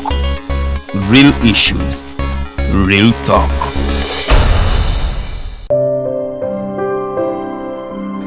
Hey Ugandans, I'm Lieutenant Colonel Dewa Kiki, the Deputy Defense Spokesperson and actually the Deputy Spokesperson for the Uganda People's Defense Forces. I was hosted on Alternative Dig Talk. I encourage all Ugandans that this is the way to go. Always watch, participate, give your views and ask questions on Alternative Dig Talk. Dig Talk, the way to go. How are you beautiful Ugandans? It's your girl Teddy. Welcome to the fancy floor. Who doesn't see my hair, guys? I am super glamorous. Remember, this is the only show where we're going to be talking about fashion. Please, where are you think? Teaching. What has been confusing you about fashion? Sorry, you said I should not smile. For all the information about fashion, maintenance of body shape, I can wear bling bling when I'm going out. So you can wear bling bling going out or any occasion. we shall be doing all this in the fancy floor. Remember, it airs every Thursday right from 8:30 to 9 with your girl, Teddy Tenjo. It is the fancy floor. Schools are open. Parents, guardians, have you prepared your adolescents that are pregnant and mothers for school? The government has given us national guidelines to assist with the responsibility of sending these girls back to school. Let us help to provide them with a safe, productive and friendly environment for their learning. They are still our children living among us in our communities. Their pregnancies, becoming mothers before adulthood, affects them, their community and our nation. All children have a right to education. Now, let's take them back to school because completing their primary and secondary school education is very important to their future careers, personal development and being productive citizens of our nation. This message is brought to you by the Ministry of Education and Sports, the Ministry of Health, Ministry of Gender, Labour and Social Development.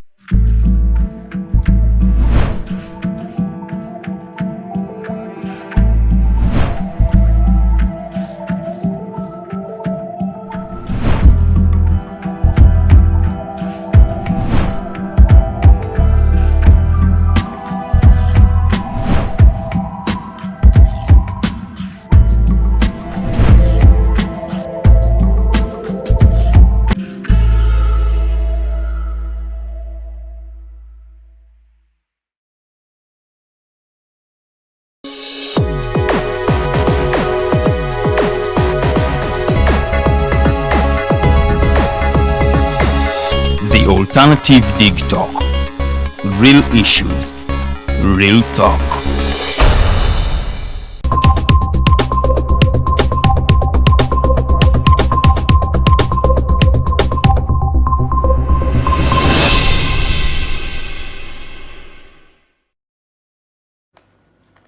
The Voltage ye program joli mukulaba nze Omumbejja Luwedde Lilian mu studios ndino mwami Kasule Ismail ono nate ye mukwanaganya w'emirimu gy'ekibiina kya Alliance for National Transformation mu bitundu eby'Ebunyoro era nga tuli naye mu studios okono kwotadde omwami Mayanja Robert mutunuulizi wa nsonga za byabufuzi ali independent talina kibiina mwagwa naye ng'ate muwagizi nnyo wa kibiina kya Forum for Democratic Change gwe tuli naye mu studios olwaleero era nga bwe tugenda mu maaso n'okuba nga ate tukuba tooki mu mukago guno ogw'amawanga aga East Africa oba the East African Community. Ensonga nnyingi zetugeddeko mu ssaawa yaffe esoose bw'otunuulira ensonga y'ebyobusuubuzi nsonga mwami Mayanja agyogeddeko nsonga ate mwami Kasule akonye nnyo ku nsonga oba oliawo ey'ebyobufuzi bw'otunuulira byonna ebibaddewo nga bwe byogeddwa mu ssaawa yaffe esoose. Tuli mu ssaawa yaffe ey'okubiri osobola okuba nga ate naawe oteesa ku mulamwa guno gwe tulina olwaleero nga twebuuza East African Community benefits oba eyambye omuntu wa bulijjo oba omuntu wa bulijjo asobodde atya okuganyulwa mu East African Community oba ate mu mukago guno ogw'amawanga agali mu buvanjuba bwa Africa. Yensonga gye tugenda maaso n'okwogerako genda butereevu ku Facebook page yaffe The Alternative Uganda teekayo ekibuuzo kyo nja kubanga ate nkisoma ng'ate programu yaffe tinaba kubanga ewunzikibwa kwe tulinya obutereevu so ng'ate ku YouTube tuli The Alternative Uganda genda subscribing ku YouTube channel yaffe ku Instagram, Twitter ne TikTok kwe tuli nnyo tuli The Alternative Uganda kosobola okubanga ate otufunira n'oyongera okubanga ate naawe weeyongera okumanya oba oliawo n'okutwala eggwanga mu maaso osobola okubanga otukubirako obutereevu mu studios ku namba z'essimu zino wammanga MTN eri 0789 017145 0789 017145 oba 07591323 0759132310 enamba ya Airtel kosobola okubanga ate oyita n'obuuza ekibuuzo abakulu abali mu studios ne basobola okubayira nga ate bakuddamu butereevu. Tuli mu ssaawa yaffe ey'okubiri.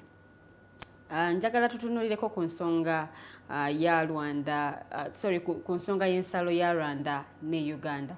Ensalo eno yaggulwawo wiiki eno era nga yemu ku mboozi abantu gye babadde banyumyako oba gye babadde boogerako. Naye ng'ate okuggulwawo kw'ensalo eno waliwo amateeka oba oliawo agaateekebwawo ku bantu abalina okukozesa oba abalina okusala ensalo okuva mu ggwanga lino okudda mu ggwanga eddala, okuva mu Uganda okudda e Rwanda oba okuva e Rwanda okudda mu ggwanga lino erya Uganda. Era ng'abantu tebannaba kubanga bakkirizibwa okubanga ate basala ensalo cargo trucks oba ebimotoka ebitambuza ebyamaguzi bye bikyakkiriziddwa okubanga ate bisala ensalo eno oba oliawo n'abakungu abalondemu balina emirimu egy'enjawulo gye bagenda okubanga bakola. Naye ng'ate bannayuganda bagamba nti okuggulwawo kw'ensalo eno booliawo gubadde mukisa eri bo kubanga ate baddamu okubanga bakola emirimu gy'ebyobusuubuzi. Naye ate bwe batuuse ne bategeezebwa nti tebannaba kubanga bakkirizibwa, abamu ne banyolwamu ne bagamba ate ensalo ebadde emaze ebbanga nga nzigale okuggulwawo kwayo lwaki ate amateeka gano amangi nnyo agaateekeddwa. Abamu ne bagamba nti Uganda tevunnamidde nnyo eggwanga erya Rwanda, so nga ate eggwanga lino erya Rwanda emu ku nsonga gye batunuulidde kwe kuba nti wakyaliwo ekirwadde ekya COVID-19. So bino byonna ebikolebwa kwe kulaba nga ate baziyiza oba nga batangira ensaasaanya y'ekirwadde kino. Njagala mpulireko okuva ndoza kantandike ne mwami Kasule asooka atubuulire ye ku nsonga eno kikyagyogerako. Kintu kirungi nnyo okulaba nga boodi eguddwawo after 3 years nga nzigale, ate ndowooza nga naddala ffe nga Uganda kubanga wabaddewo bingi ebiyitiŋŋana naddala mu nsonga z'okwerinda nga Rwanda is accusing us of a number of things, ebyo okulaba nga tukwata abantu baabwe tukola ki ebintu ebitali ebimu na bimu, ate nga mu nfunda nyingi bavaayo openly ne ba accusinga CMI okubanga ekwata abantu baabwe ne batulugunya ne bateeka mu safe houses n'ebintu ebitali ebifaanaganye bwe bityo. Kati twalabanga mwami Museveni n'asindikayo, yasooka ne basindikayo Uganda's Donia Yebale, then ennaku ngazo ezo ne wagenda General Muhoozi bagezaako ndoza n'okuteeseganya bagezaako okuteeseganya nga eri mediated by okuggalwawo kw'ensalo. So bingi ebizze nga bagezaako kulaba, so ekitegeeza kubanga ensalo okuggalwawo myaka 3 ng'ate tugamba tuli mu East African Federation. Ate jjukira I don't know myaka gino 3 summit ebadde tetuula oba okwogera ku nsonga zino summit ebadde egamba ki twina olaba mbu kibadde kiri very complex. Kyova olaba kiri kyengugambye ekinnemeddeko ng'amawanga gano teganaba kutereeza bya engeri gye geetambuzaamu ebintu byayo nga tegatadde essira mu kulaba nga gatadde in place very proper and accurate intelligence systems okwonagana kuno kugenda kubeerawo naddala zino amawanga agakoze eki agasinza okwerirana kubanga otunulira Rwanda was accusing Uganda okulaba nga erina abantu begezaako maybe okutuuza wano ate nga bagezaako bali hostile to the government of Rwanda, ate nga ne Uganda nayo egamba ate Rwanda it's doing the same. Oshege naye oyinza sanga nga both groups either nga they are all right oba nga they are all wrong. Tetusobola kutegeera naye ekyo kyonna kiva ku ki? Kiva mbuno the intelligence network system sometimes naddala wano mu Uganda ziri very much compromised.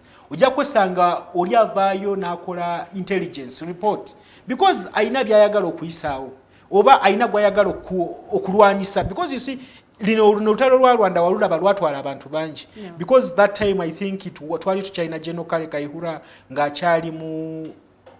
ng'akyali ye IGP wa police nga mulimu General Tumukunde naye nga ali mu security. Waliwo okubagana kungi ng'ebigambo bingi ebiyitiŋŋana ate nga both sides are accusing each other.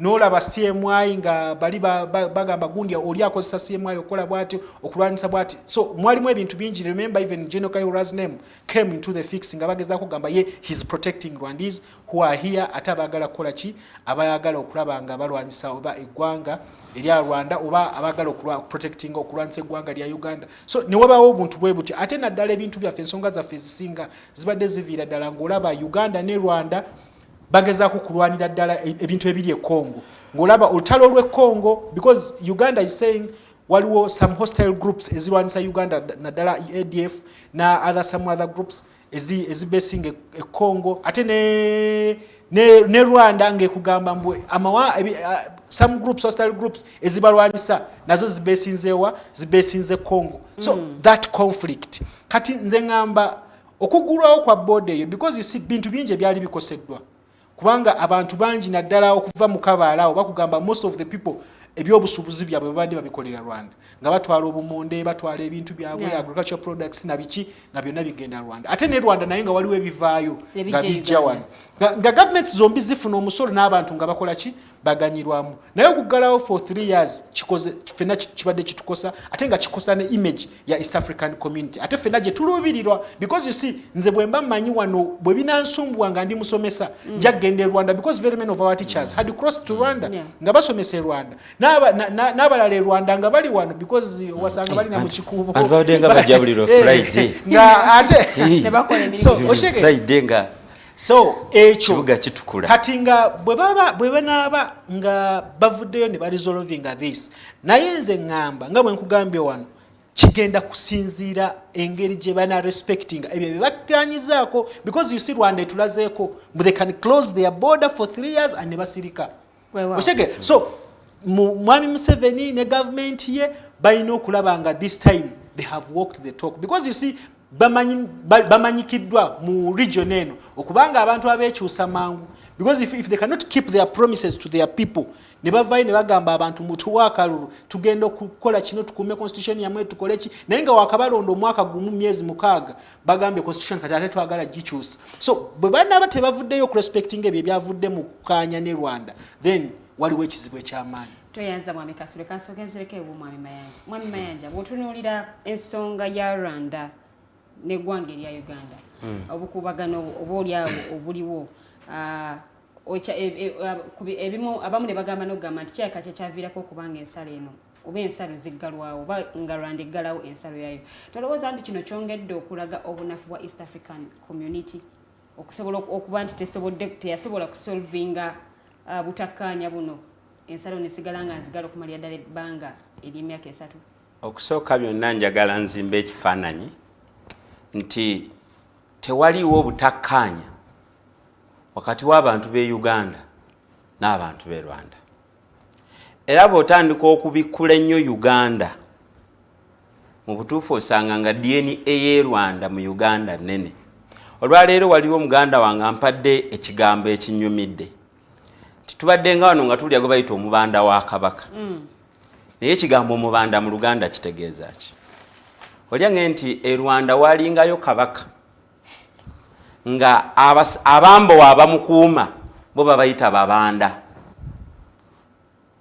kakati ndowooza otegedde nti omwana abadde wano ng'atagalira emmengo yeyita mubanda waki wa kabaka naye nga tetumanyi nti kirina historical connotation ku relationship ya Uganda ne Rwanda ekyo nga mmaze kyogera ngambye nti obutakkaanya buyinza okuba buli mu ba individuals abali mu zi government ne si bantu nze nkuze n'Abanyarwanda nga bannyinaze mikwano gyange era nali nsuubiza maama nti n'omukyala nja kuwasa Munyarwanda naye ebintu byantabukako era Kampala eno enyuma nnyo buli basi bwe ziva Kigali nga zijja e Kampala na Mirembe Road tekuliko nnyo future eri awo isikiriza naye kiriko ekigifuula bize ze basi ziva e Rwanda ne Burundi nga zijjawa therefore nzikiriziganya ne mwami Kasule nti President Museveni ye project nze nga drive of the East African integration agenda akubiddwa nnyo ezimu ku challenges ezibadde threatening progress ya East African community bwe zivudde ku side ye because nze ndowooza nti of course bwe muba muzimba ekintu ekifaanana nga East African Community wabeerawo challenges.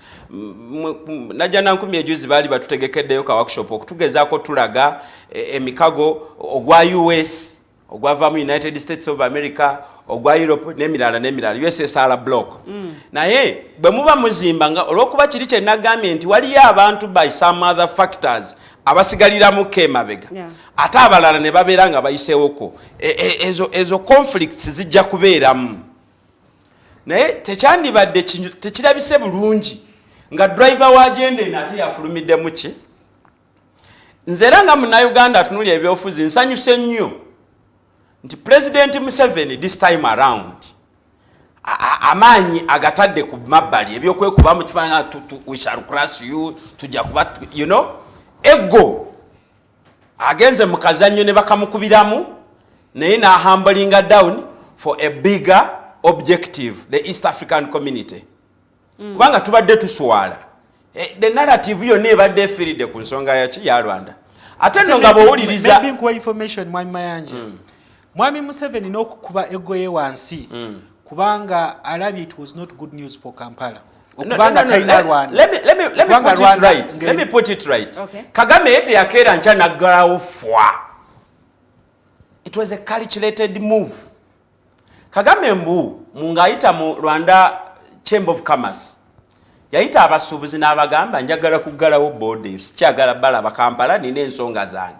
But what are your issues? Nanga nti sukali omulungi tumusuubula Rwanda ekizigo ekikuuma ensusu tukyuma Kampala. President n'ababuuza nti temusobola kwesonyiwa Kampala ne mubikima China nga muyite Tanzania n'abasakiwalingira looni n'abawa ssente ne balekera okusuubula Kampala ne bagenda nga basuubula China direct. Kino kyakubye ekikuubo ekigwe ky'amaanyi era ezimu ku nsonga ndowooza ezireetedde President Museveni ogenda ekigali ng'afukamidde lwa nsonga nti figures mu revenue targets tezikyaweera olw'ensonga nti vessel eva ekigali yaggala economic war. Naye tetunnaba kuwulira Rwanda byefiiriddwa oba kitegedde. Kakati nze kye nasanyuse mu kino era nze nsaba Katonda omwoyo omutukuvu baga amasuuka President Museveni gasuzeemu agamuwadde okukkiriza nti war is costly, it is fruitless bw'ogikomparinga ku diplomacy ne dialogue, because at the end of the day eno ensonga egweredde mu diplomacy na dialogue. Nze sinna panikinga olwa conditions ze basetinze. Tosobola kuvuwa mu kibi nodda mu kirungi ekisinga. Tulina okukkiriza nti embeera ey'olubeerera ejja kujja naye tujja kuwaawo obudde. Naddala singa bannayuganda naffe naddala abasuubuzi ndowooza ke kaseera tuteeke pressure ku gavumenti ku nsonga Rwanda zebadde ekola ki eyogera. Juzi nali ndaba abadde omubaka wa Uganda mu East African Community Honorable Omumbejja n'agamba nti Uganda ekyalina double standards mu bintu ebimu era kati yeslowinga programs za East African chi naga nti Uganda bwe yafunye okusoomoozebwa e Congo yagambye nti abansumbuwa abateze bommu mu kibuga Kampala bali mu bibira byaki Congo member wa East African Community atalinaamu byakwese naggulawo through parliament naga nti Uganda muwereddwa emyezi 6 mujje nga bwe mwagala munoonye be munoonya mubazeeyo ki. Rwanda yegamba kyekimu nti waliyo abatudde e Kampala abaseketerera gavumenti. Lwaki President Museveni Saabalwanyi teyaguddewo ensalo ze n'agamba Kagame Paulo anko Rwanda no bamuyita St. Paulo n'ayita St. Paulo ajja anoonye bakola ki baagala batugambye tebalina simanyi nta bazita batya endagaano ez'okuwanyisiganya abantu abafaanana bwe batyo naye nazo zaasayiningiddwa. So nze tekinnuma nti Uganda yagenze efukamidde byetufiirwa bibadde binene.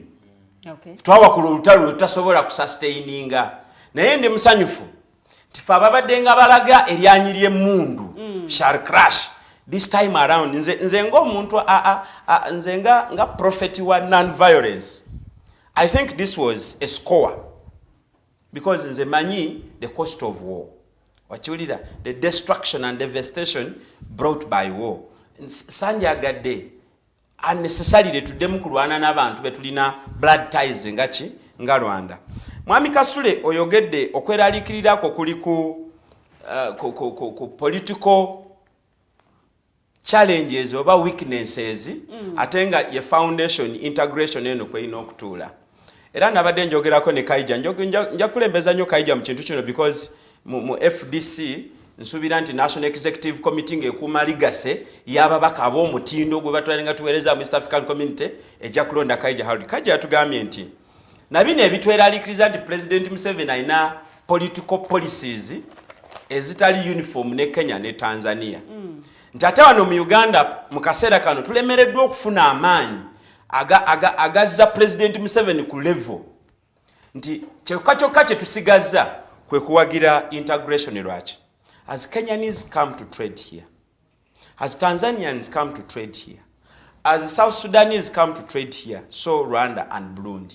Abannayuganda nabo endowooza yaabwe endaba yaabwe y'ebintu ejja kukola ki?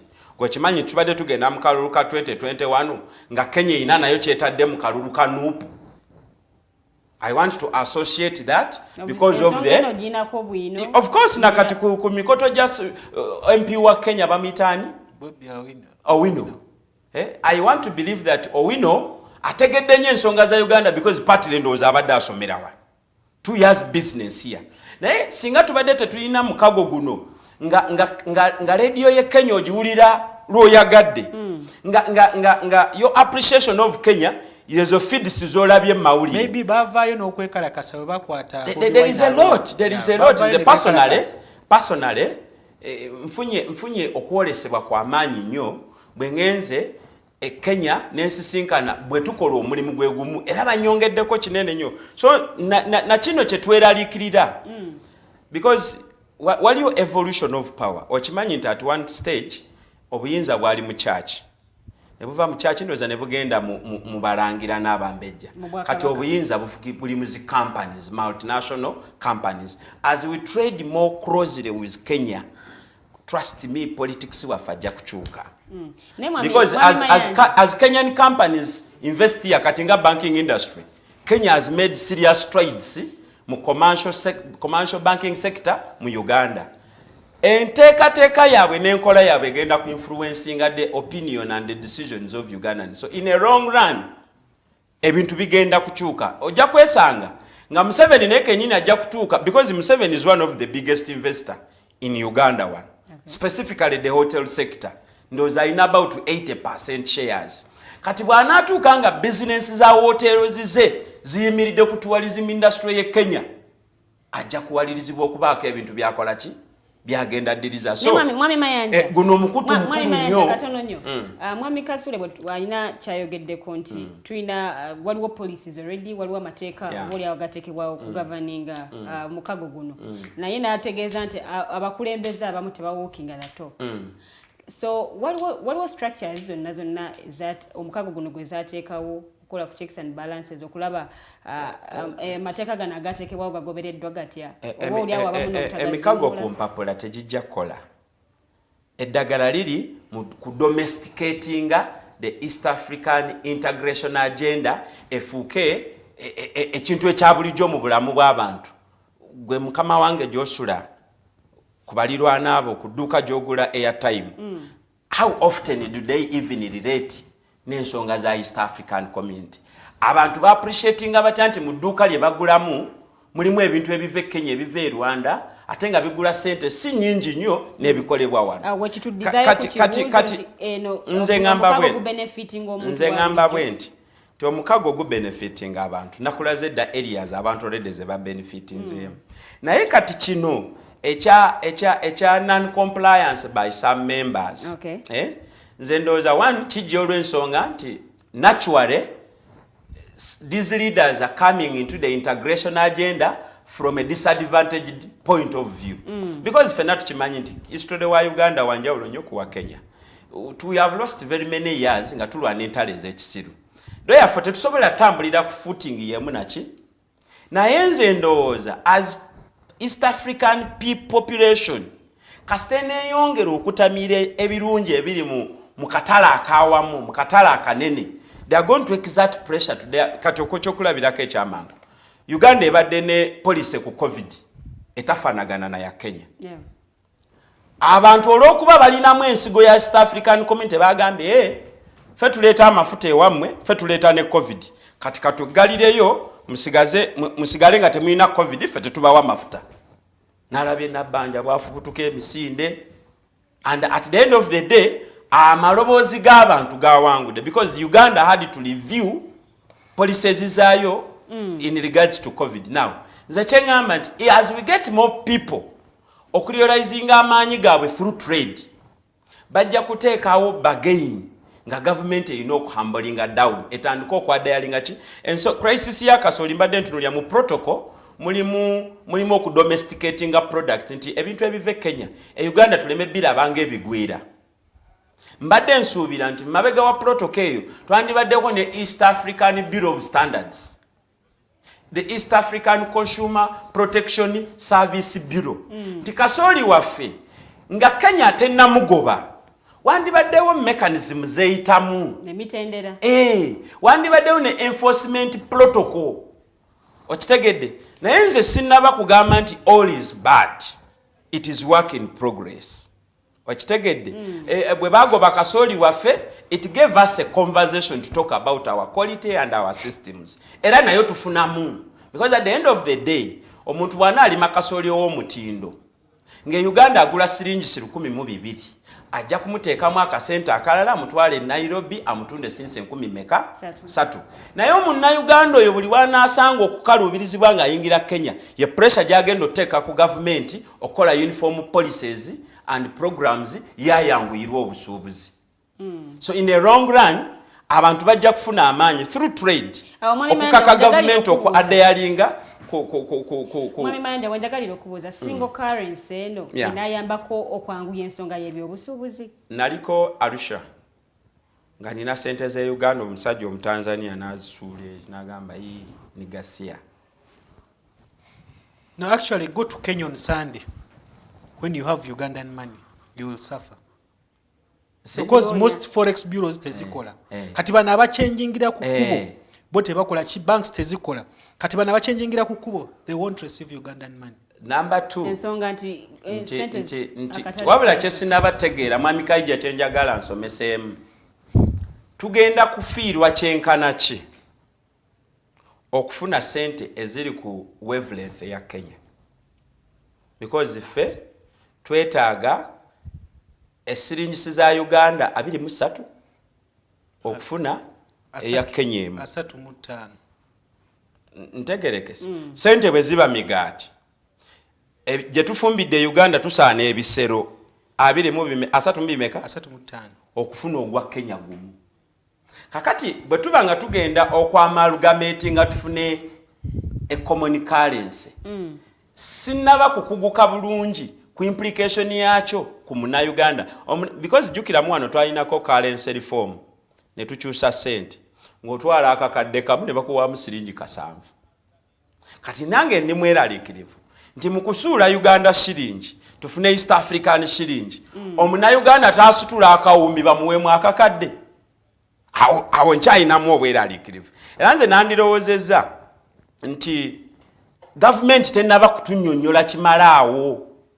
Tugenda kufiirwa kyenkana ki okufuna passport obadde ng'olina passport okufuna eya East African Community obadde nga atakwatanga ku passport so nga tubadde tulowooza nti ojja kusasula cost za renewal oba passport yange bw'eba ebadde ekyaliko mwe mwaleese ebya East African Community nandireese eno ne mumpaamu ki kakati bw'oba ofuna passport ya East Africa biddayo nga atakolanga ki so awo tulina nti muna Uganda kati gwofiirwa kingi okufuna passport ya East Africa naye towe Kenya sikyakola ki naye katulaba Mayanja nze kiri kye nkugambye we have to emphasize back home here yes let's embrace the East African community banga botunulira mu treaty even about the single currency because they signed this in 2013 ne bagamba in 10 years twagala amawanga gaddeyo ga harmonizing galabe nga bazze mu one single currency naye baddeyo batunulire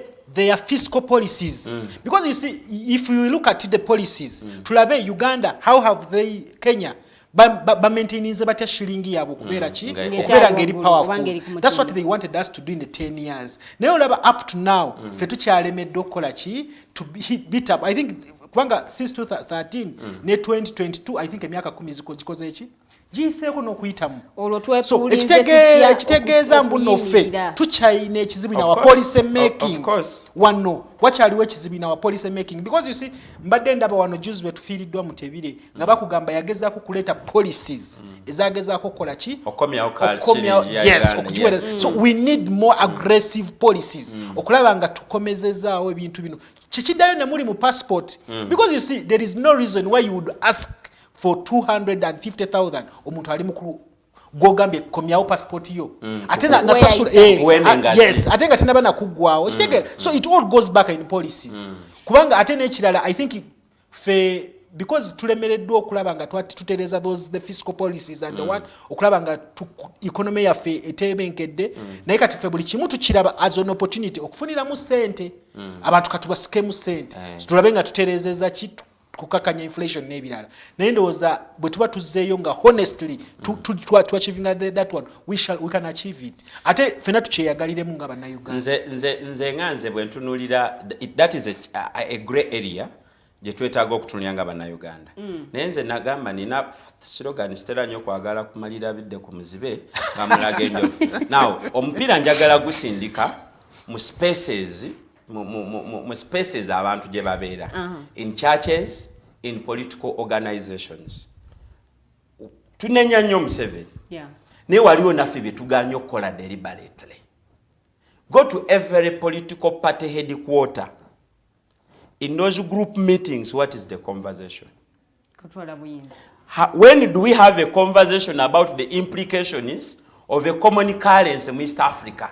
So that the now politicians can do politics based on this, because tetugenda kuddayo nga Uganda tutulinga bwe twali in the 70s or the 60s. We are never going to go back again.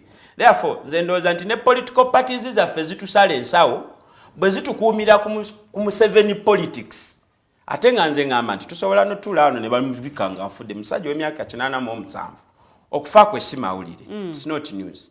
Naye nze nyigiddemu lwaki sinnaddamu FDC.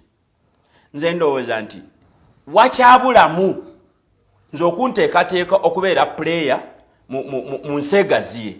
By now twandibadde kati zino issues tuzirina era awalizi areas obeera kuna nga mu political debates zaffe tuteesa how do we overcome. Kasule ayogera ku physical policies mu Uganda. What factors determine the power of a given currency?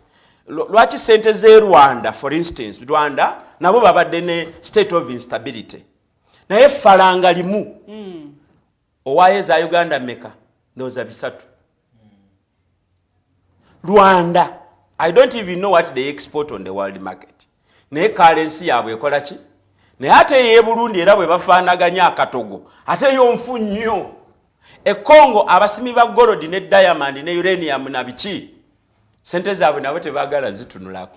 But I want to understand how do the current political actors abalina okumetamorphosing bafuuke ba statesmen, how do they appreciate these dynamics so that basobola okuteekawo okubeera ne meaningful contribution towards this debate? Short of this, Museveni era bagenda bikola mu ngeri ya vulugu East African gundi passport bojja data sent ate ng'enkola yandibadde nti tukyuse tukole ki bw'obanga passport yebadde ekyaliko lwaki tukusasuza.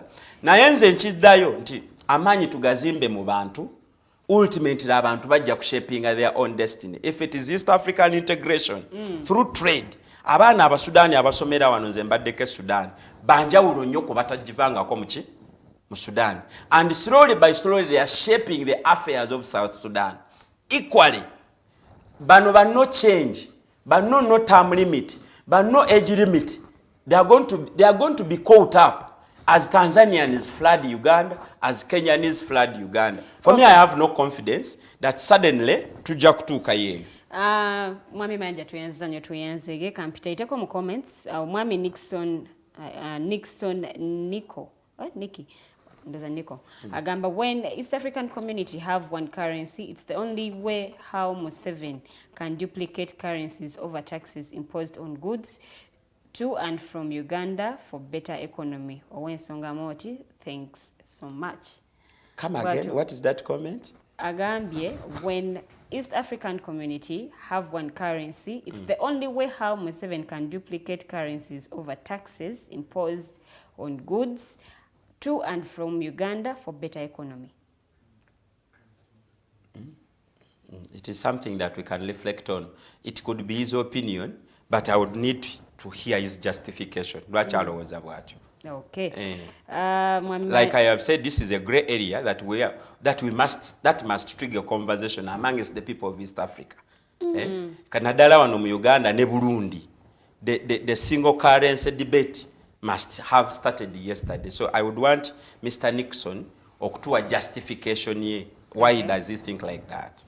Mwami just to have a Gambia domestication of the community is also dependent on the will of the state's leaders and how committed they are to the aspirations of the community. In the event that the leaders are not committed and there are no measures for checks and balances, how do you domesticate the community? Those are Kantadikene Mwami Kasule. Most of these treaties, bobozi tunuliramu, ziri well thought, ate zikwagaza okulaba nga we should have gone into the East African Federation yesterday. And because for zo ziri wide, ate zikuwereza ekifaananyi ne zikulaga ne challenges and how to get out of those challenges. Okay. Naye and I think bw'otunuulira amawanga ag'enjawulo naddala ewaffe wano, that's what kiri kya Mayanja kyakugambye.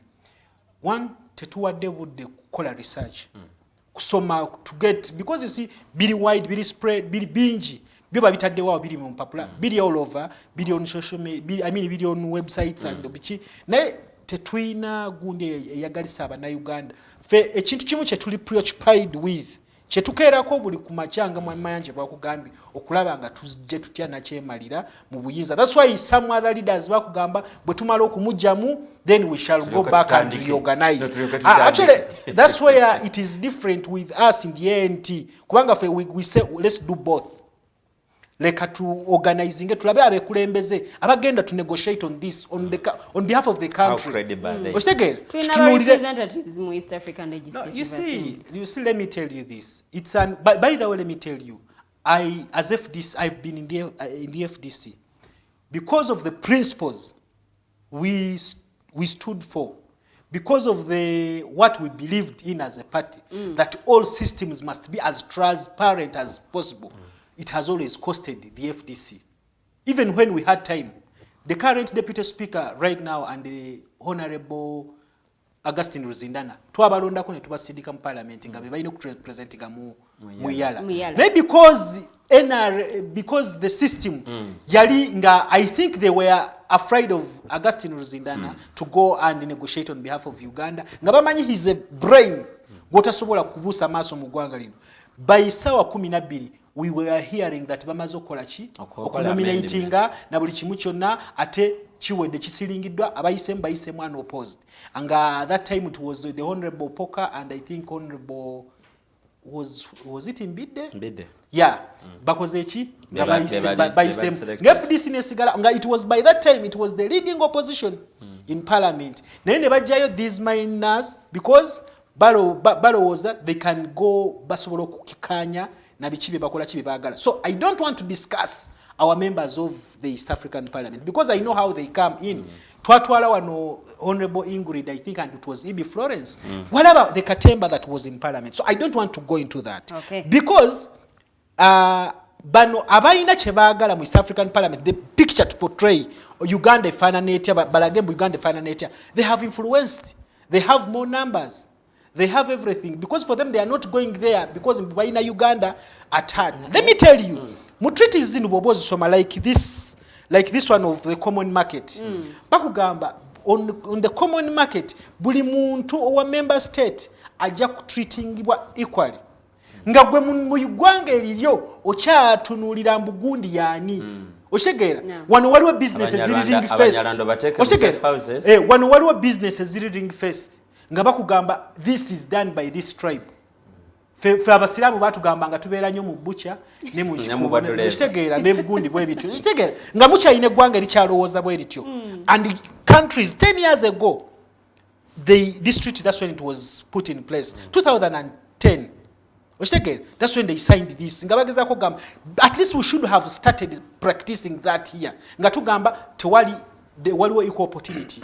Boba gamba muno mu mirimu katulabemba buli muntu there is equal access buli omba mutunuliranga kwa. Uganda ne bwagenda mu nsendala. No muna Uganda ne bwagenda mu nsendala kyasuubira because that's what it must start from here. You can't give what you don't have. Uganda oba mu Kenya nti if you had what it takes, there is an economic activity how accessible is it to the members for the members of that individual member state? Here we are referring to Uganda. Ate Kasule agambi tuwano kimanyidwa it is a common secret tuwaliyo emirimu egimu nga gyabalondemu.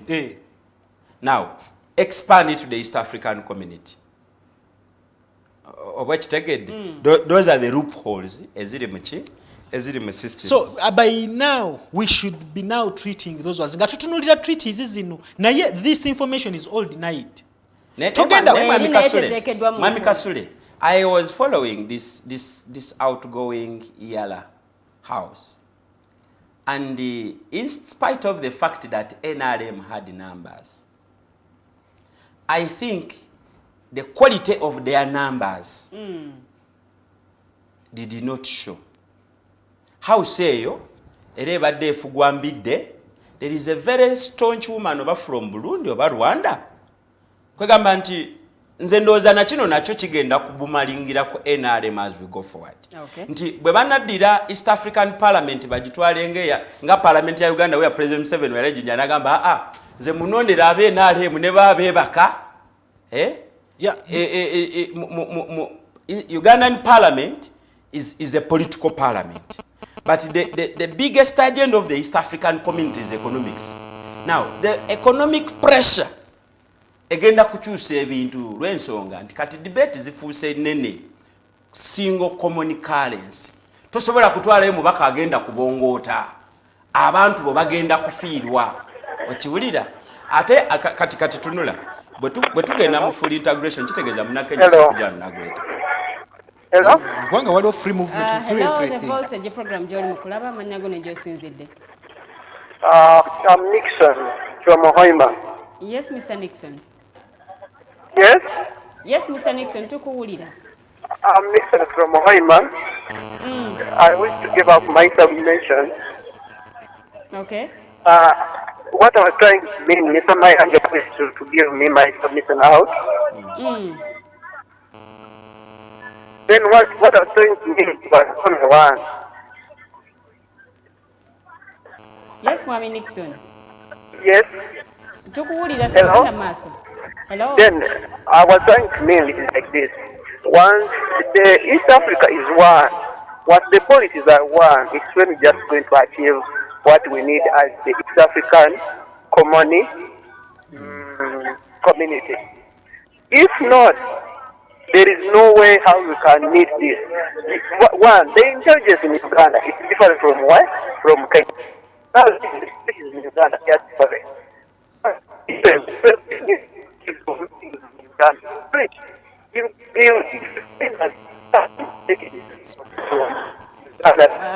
Mr. Nixon, you're breaking. Hello? Hello? Mwami Nixon, tujja kusaba ate oddemu okube oyongere okutanya ku nsonga eno gye wayogeddeko oba comment gye natandikiddeko okusoma tetusobodde kubanga tukufuna bulungi obadde breaking. Naye Jangman Kato agambye East African community remained with the name as super. where there are conflicts between two countries, I expected the East African community to come out and harmonize the conflicts and create long-lasting solutions. It's just a backing dog. Exactly. Chiri kyenkugambye nga tukyalina kyayefuula philosopher owa East African community buli omu tamwogerako. Okitegeera? Buli omu tamwogerako because you see we were here emyaka esatu. Bya East African community could not gezaako kulaba nga etabaganya Uganda ne Rwanda. Ate nkugambye even mu gundi because wano kyekizibu ekiriwo. Hello, the voltage. Then I was trying to mean it's only one thing. Once the East Africa community has only one policy, it ends as one. Hello. Hello? Yes, please, Mr. Nixon. That Africa is one policy, one country, is one. So we are going to maybe my example is Ethiopia. I'm saying one or two persons have enjoyed things out of Uganda. What the government understands it will have to engage to this, which is just affecting our people. How? The Uganda border and the Rwanda. It's not all about people from where? From Uganda. But just a governance or policies over maybe the president and the other president of the other side. It's not only the issues that Ugandans or Rwandans are the one bringing this. They are only policies which are the one making this. Now, Mr. Mayanja must understand that the policy over this, and if we have all policies one, we have currencies as one, Mr. Mayanja, we are going to achieve what as East African means. Just understand that. Thank you. Thank you so much, Mr. Nixon. Kubanga network sijiwulidde bulungi. But I think we can follow the conversation back online. Mr. Nixon, I am coming online very soon so that we exhaust this debate. It's a healthy debate. Naye Mwami Kasule mbadde njogera ne Kaijo olwaleero. Nagamba nti the backdrop of the East African community was a realization of what defeated the first attempt. Okay. In the wisdom of those who sat, bamanya nti if they were to start at the political note, the integration would never realize because different East African member states have got different political. Ate tusobola vawano kati look at the Kenyan politics for instance. Wanjawulo nnyo kuwachi kwa Uganda. Kati tetusobola kuvawano tugende tukake bana Kenya another type of politics. Politics waabwe bwaba mubi ajja kufedinga with time.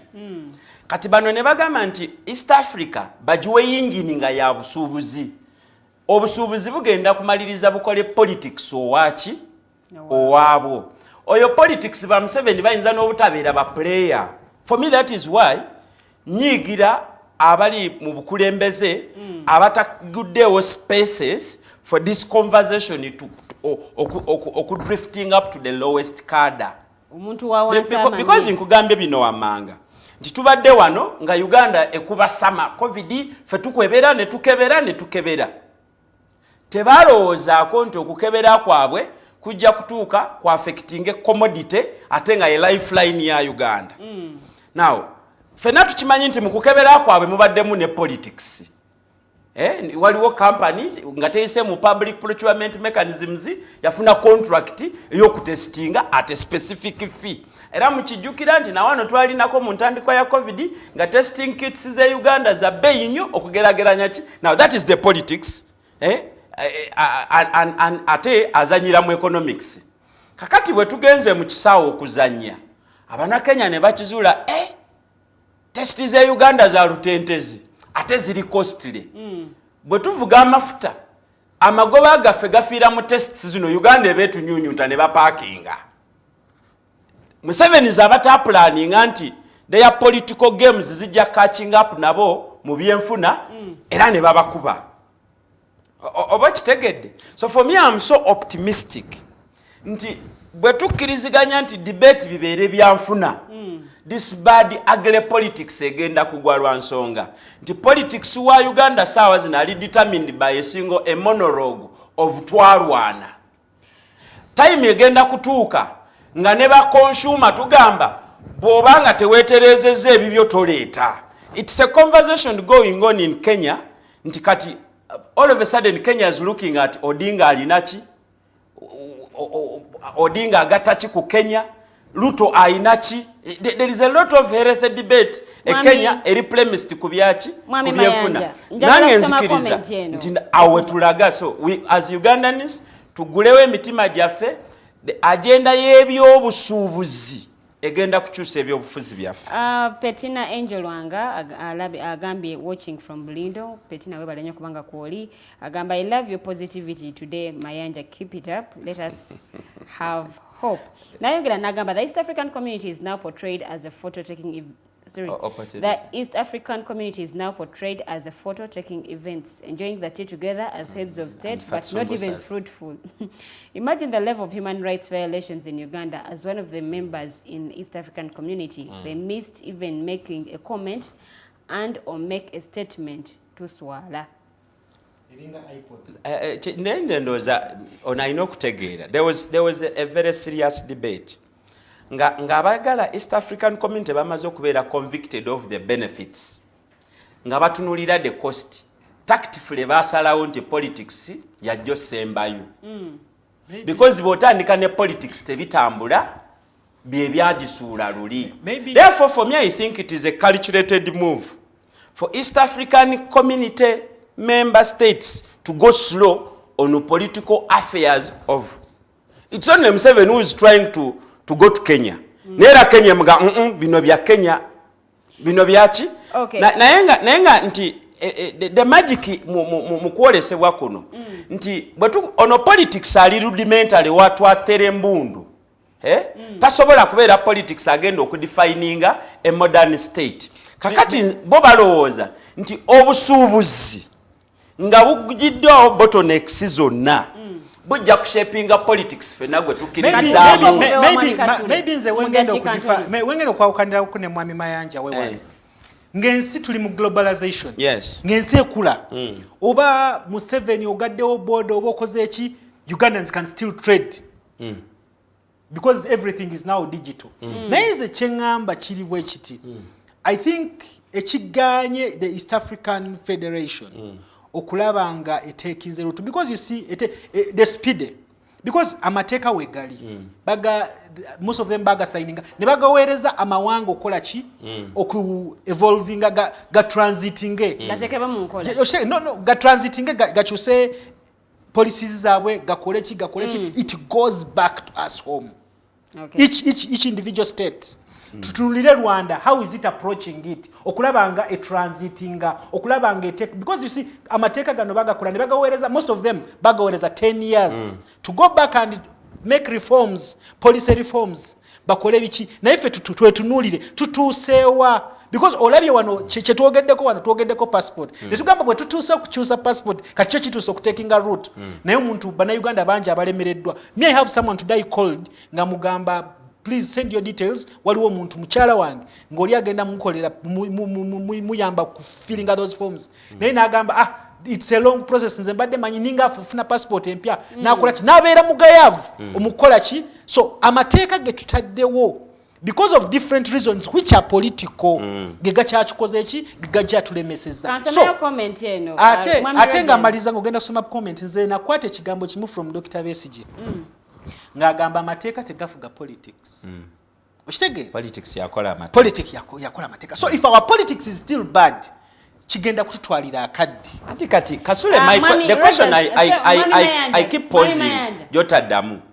What are the alternative remedies to our politics and what is the cost of those remedies? Bali kye batunulira nga kiri impossible ne bagamba politics tumuleke, let us use trade. Trade will determine the politics as we go on. Awo wanyini wenjagadde n'okuwa comment eno Mwami Rogers agambye we have a whole ministry of the affairs of the East African community.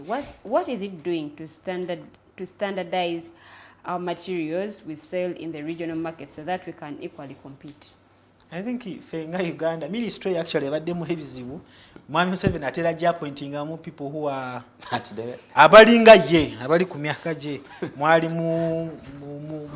mukulu waffe Haji Kirunda Kivejinja nali muteekamu nnyo mugezi nali muteekamu nnyo ekitiibwa oyo naye bw'otunulira abantu bwe bati ababaddemu ate kati budde buno mulimu maama waffe oyo Kadaaga nsuubira naye mbadde mulaba ng'agezaako okukola okulaga mbu alina byakola yasabawo basimanyi kyawo alina ettaka lyali ayagala omuwulira nga alina byasayiningayo nze ngamba wano mu Uganda nze nga bwe nkugambye ekizibu kyaffe kyennyini I think there hasn't been a will to take off.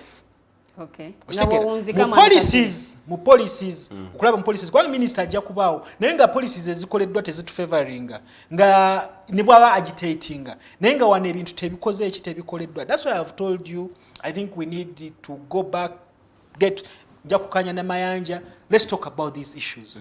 Let's make them public abantu bazitegeere because you see most of our group bavubuka baffe nze era mu encouraging most of the youth mwekolemu groups discussion groups mutandika ku discussing their political agenda wewe mwetaaga okubeera bwe tuba tuwogera East African Federation ogenda mu that integration what is your stake, what is your position there mwe mugendayo na kiche mutwala because you see we are even going to export brains tutunulira neche tujane nga tugenda ku exporting brains do we have really those brains that we are going to match the Kenyan youth abavubuka be Kenya tugenda kuba matching because we are going to compete with them on the job market tuina that kind of expertise no manyirivu whatever muna competing on that just byalwali nze chenjagala sibula abantu mwenna abatulaba n'okukutira bannayuganda ffenna ensonga zino tuziteekeko essira nnyo.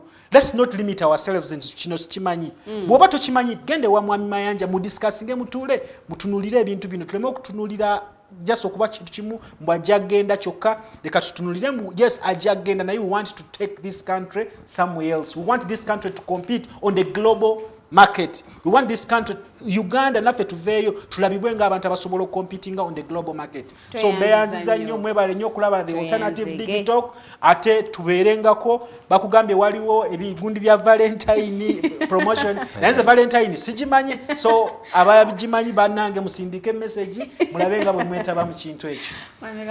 Kasule toina Valentine ebintu ebyo sibitegeera bulungi okusooka ku byonna njagala kugaba inspiration because olaleero nazidde ku move comment nzomu agambye leero ni positive. No, I am positive to truth. Okay. Ebintu ebyamazima nange mbeera positive nabyo. Nze nakulanga mpulira amata agatafa agave Kenya nga nebuzagano bagakola batya so mbadde nga ndyayano gende Kenya attempts zange endala zaagaana naye okutuusa awo ne tugenze mu kintu kya East African Community nayanguyirwa because nayina just national ID na yellow fever card na za bus ngantuuka naye we natuuka Kenya natunulira ekibuga Nairobi. Ekibuga ekyo kirina enguudo eziriko restaurants zokka n'osanga oluguudo nga Kampala Road nga kuliko restaurants zokka ezifaanana Cafe Javas. Kati ekyanneewuunyisa Nairobi restaurant ezo ku ssaawa nnyo ez'okumakya ziba zijjudde ate nga abantu balya. Nensiibamu nga nzitambulamu akawungezi nenziddamu nga njagala ndabe nti Cafe Javas ye Nairobi efaanagana n'eya Kampala Road. Ez'e Kampala Road zibeera mu birthday party. Restaurants in Nairobi zibeera mu business meeting from kumacha paka kawungezi. Nembabuuza kiva kuki. Nanga nti abantu abo boolaba baba at the countryside. Baba bazze mu kibuga okusinkana ba lawyer baabwe, okusinkana ba investment advisors baabwe. Nembabuuza nti kiba kitya nti Kenya omunansi ayina ettaka atuula n'omuyindi alina capital in liquid. Ne bakola partnership nkuwetaka bwe tubanga twagala business ya kawumbi kamu ndeeta ettaka eriri equivalent milioni 5 naawe noleeta milioni zo mimeka 5 ne tukola business naye interest zange nze nga ndi eri ewaffe mu kyalo Entenjeru zibeera catered for by my lawyers and what have you. Mwami Mayanja kwegamba nkulaga fe tuli mu baby shower fe tukyali mu baby shower mu restaurant era nzaawo najjawo business kati era kwekola kimwe ntambulira nti tulina abantu baffe abalina ettaka naye nga terikola waliwo abayindi abayina cash ne tebalina ttaka. How do we join the two okufuna muki okusigala nga wingi zonna zitambula? Basebe ne banyabo bebaziza nnyo abateekamu data ne mulaba show eno. Banange tugende maaso nga twogere. Ekyokubiri, nze ndowooza removing a dictator, yes it is a cause. Naye we must also factor in the life after the dictator. Okay. Febe tunabeera nga tuli mu byamuwozi project. The national transformation. Basebe ne banyabo the transition agenda ya PFT. Let the conversation go on. PFT nayo etukolereyo their opinion West African community. Thank you very much. Nnyo kubanga kwoli omwami Brooke Williams kwali nnyo Tribe Pro webale nnyo kubanga kwoli Jangman Kato n'abalala bangi nnyo mwena babaddeko okuva show gye yatandikidde paka wanatu tugenda okubanga tuwunzikira tusobola ogenda maaso ne discussion ku Facebook ndabira ddala ng'abantu mu commentinze nnyo ku mulamwa guno era bye mutaddeyo tweyanzege mwebale nnyo babaddeko njagala okwebaza omukyalo ono bamuyise Petina Angel Ranga webale nnyo kubanga ate nawe koli agambye atulabira bulindo abebulindo batulabire nnyo te obategeeze ne programs endala zetuyina olunaku olw'enkya Snap Talk egenda kubeerawo ssaawa 12 paka ssaawa emu ey'akawungeezi temugisubako Sunday program ediso ly'omukulu 10 mpaka 12 ate ne wiiki tuddemu tutambule buto Mighty Drive Hotline Diaspora Link n'endala nnyingi zetwatitira Fancy Flow temugisubwa n'olunaku olw'enkya ku ssaawa zigenda kubeera ssaawa 5 Health Hub egenda kubeerawo nnyo boogere ku nsonga z'ebyobulamu depression stress byonna bagenda kubanga ate babyogerako njagala okwebaza abakulu benkoze nabo ku kamera kubaddeko omwami Jeje awamu n'omwami Rogers Tulyahabwe ate nga mu control room wali omwami Mukose Arnold Anthony n'omukyala Teddy Tenjo nabukera bwe tukoze olunaku olwaleero okunokosa omwami Jeremiah Mukibi kambagalize okubeera obulungi tusinkana omulundi ogujja mweraba.